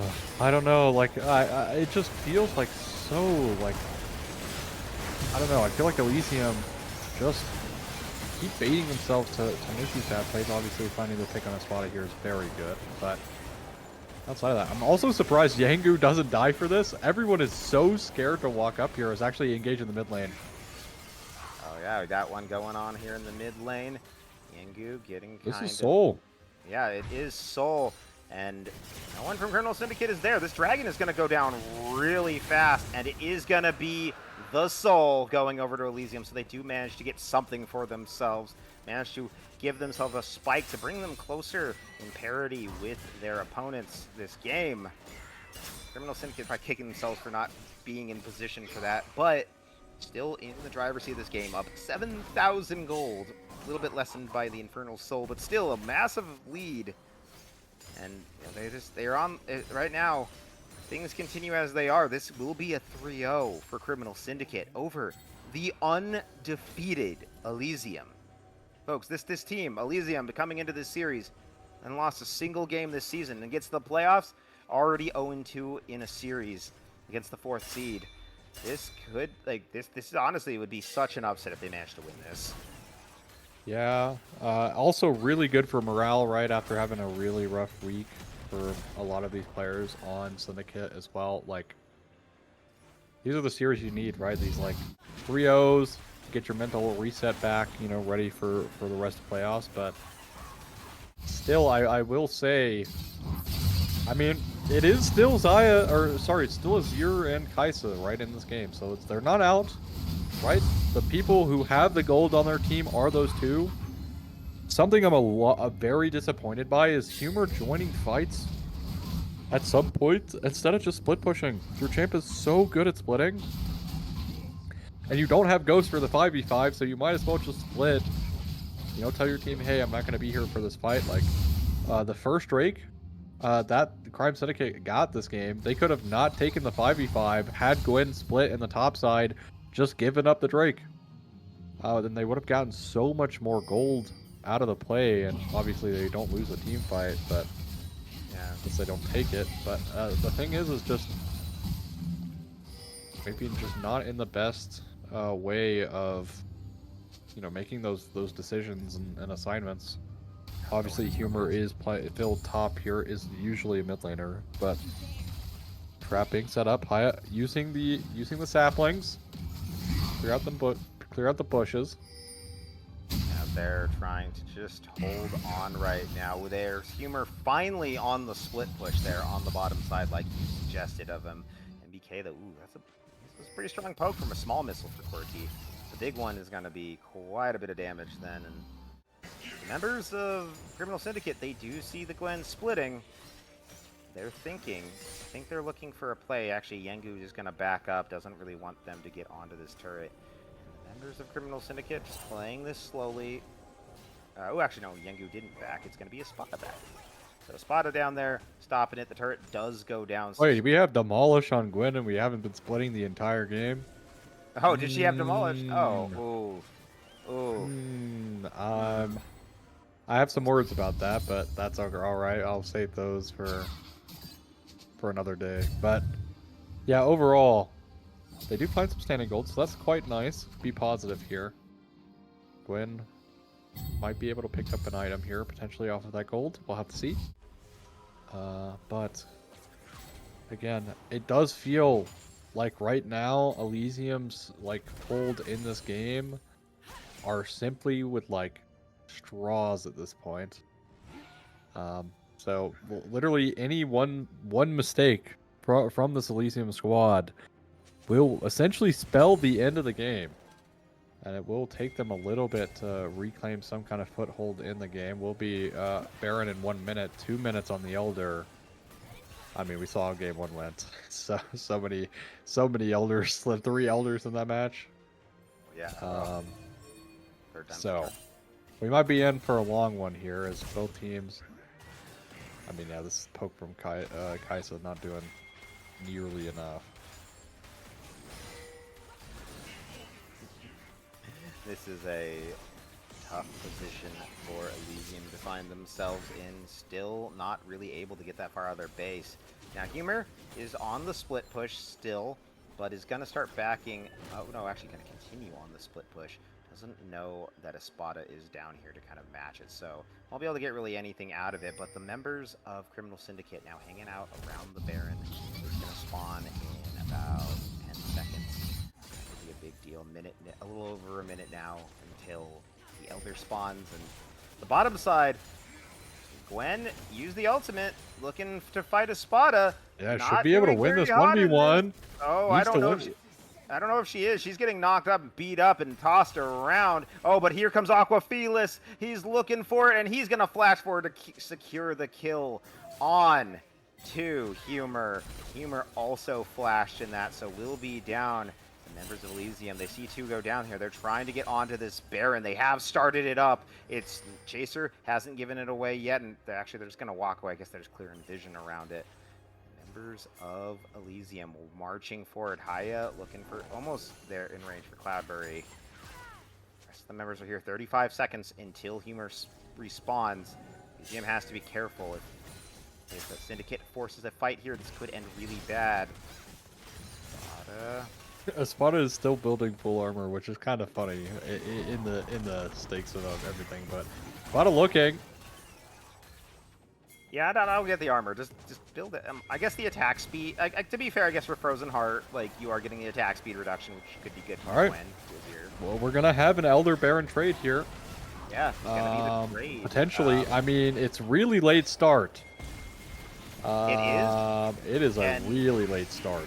And there's a teleport coming through now too. Gwen is on the way. Nature's Grass coming on through. Yeah, they get it. Gonna get rammed. The Elder is been taken, but that was a lot of damage onto those members. So, will Criminal Syndicate decide to fight this?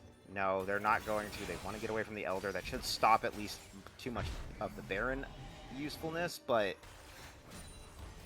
still have to be careful. While that it is a powerful tool, if your Gwen is now on split push duty, you probably shouldn't take fights, especially with her TP now being down.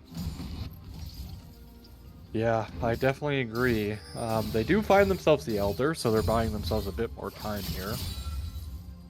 Usually on the losing end, you typically like the Baron, but it doesn't really matter which one you get here. So they're going to be happy to take that for sure. I mean, at this point, it's anyone's game, right? Like, you know, the Zeri Kaisa all finished with their builds. Will be GA Zeri. So a third chance at life between the bailout and the GA. And then also, I guess it'll be a third chance because, you know, and then also the Azir full build now as well. We might even see 4th items coming out on the J4 here. Yeah, very soon. Corky's full build too. Espada's almost full build. Now, whether that build is what he should build, that's still questionable, as we do see him get engaged on here by Duddy. He Gonna just try to takes no dash. damage. Yeah, he's taking nothing. We'll say the armor does help Humor. with the Carven armor. Oh! Oh, Ooh. Humor actually snipes! This could be big! It could be big, but the hostile takeover may upset that D-Shot, managing to take down Haya. Another resurrection coming through here on the back, and they're going to look for Duddy. Duddy is going to get run down. Gwen will fall. Aquafila's looking for Chaser. It's actually going over to Spada to grab that. But now they're looking for Duddy. D-Shot on the hunt, looking to maybe grab one of them. Oh, he grabs the Azir. Azir trying to get away. NBK trying to get out, but he will fall. Duddy the only one standing, and he will be gone. Ladies and gentlemen, that has got to be it. The upset of these playoffs, the undefeated #1 seed Elysium will be 3-0 by Criminal Syndicate. And they're going to take this series. Yeah, the big thing here, right, as we have the replay, is the hostile takeover does apply Elder to your teammates. So much damage going across.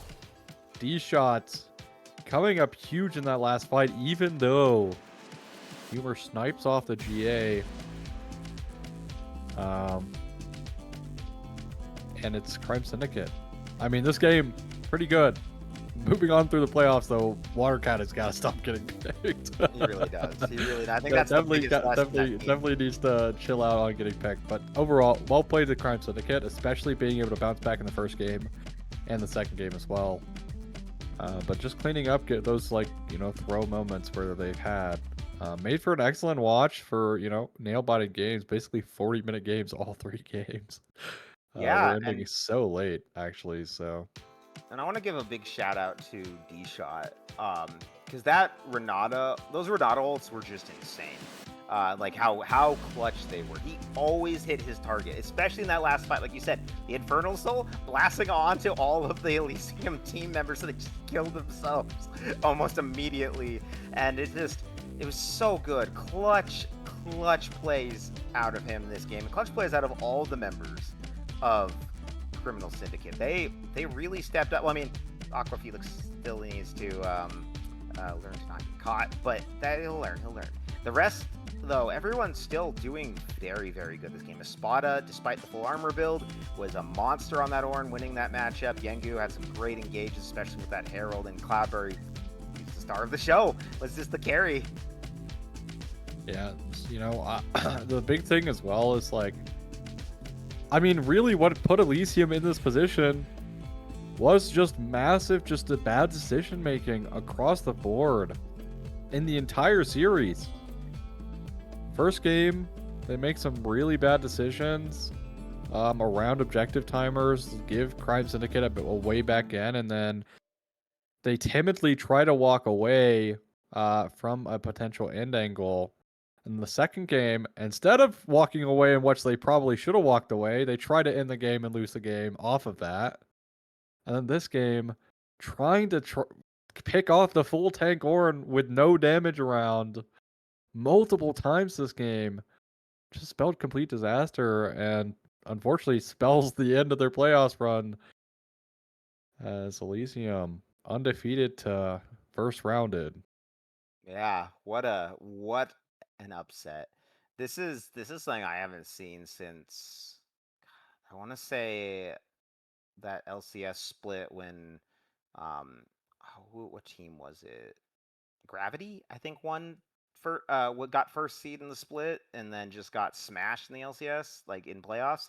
Like, I haven't seen anything like that. Like, that's such a big upset. Like, you just never expect the fourth seed to smash. Like, they can win, but you don't expect them to dominate like this. Like, and I feel like Criminal Syndicate has dominated this series outside of the early games. They've been very good in the late game, very good in the team fighting, very good in the how they've played around their strengths. Still need, again, things we've beat it to death that need to be worked on, but it's looking good. I mean, taking the #1 seed down, especially after you've had a rough week where your other team that you because they play in 2 separate leagues here at Titan, one of their teams had the exact opposite thing happen. Came in as the stronger looking seed, got just beat up on every game after strong early games and lost. So to come back just 2 days later and hold your own and do the exact same thing to your opponent who is undefeated, huge for morale. So I'm excited to see where they go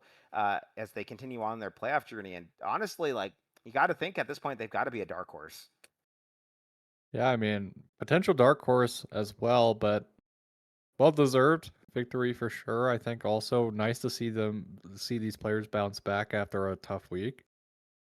Didn't let it get to him too much, but yeah, really well played by Crime Syndicate. I think outside of that, I think we're good. Honestly, there's a lot more. I'm pretty sure a lot more playoffs matches are happening right now. They're still going on because I'm pretty sure this was the only 3-0. If somebody could, um, I actually have an update for that I saw in chat.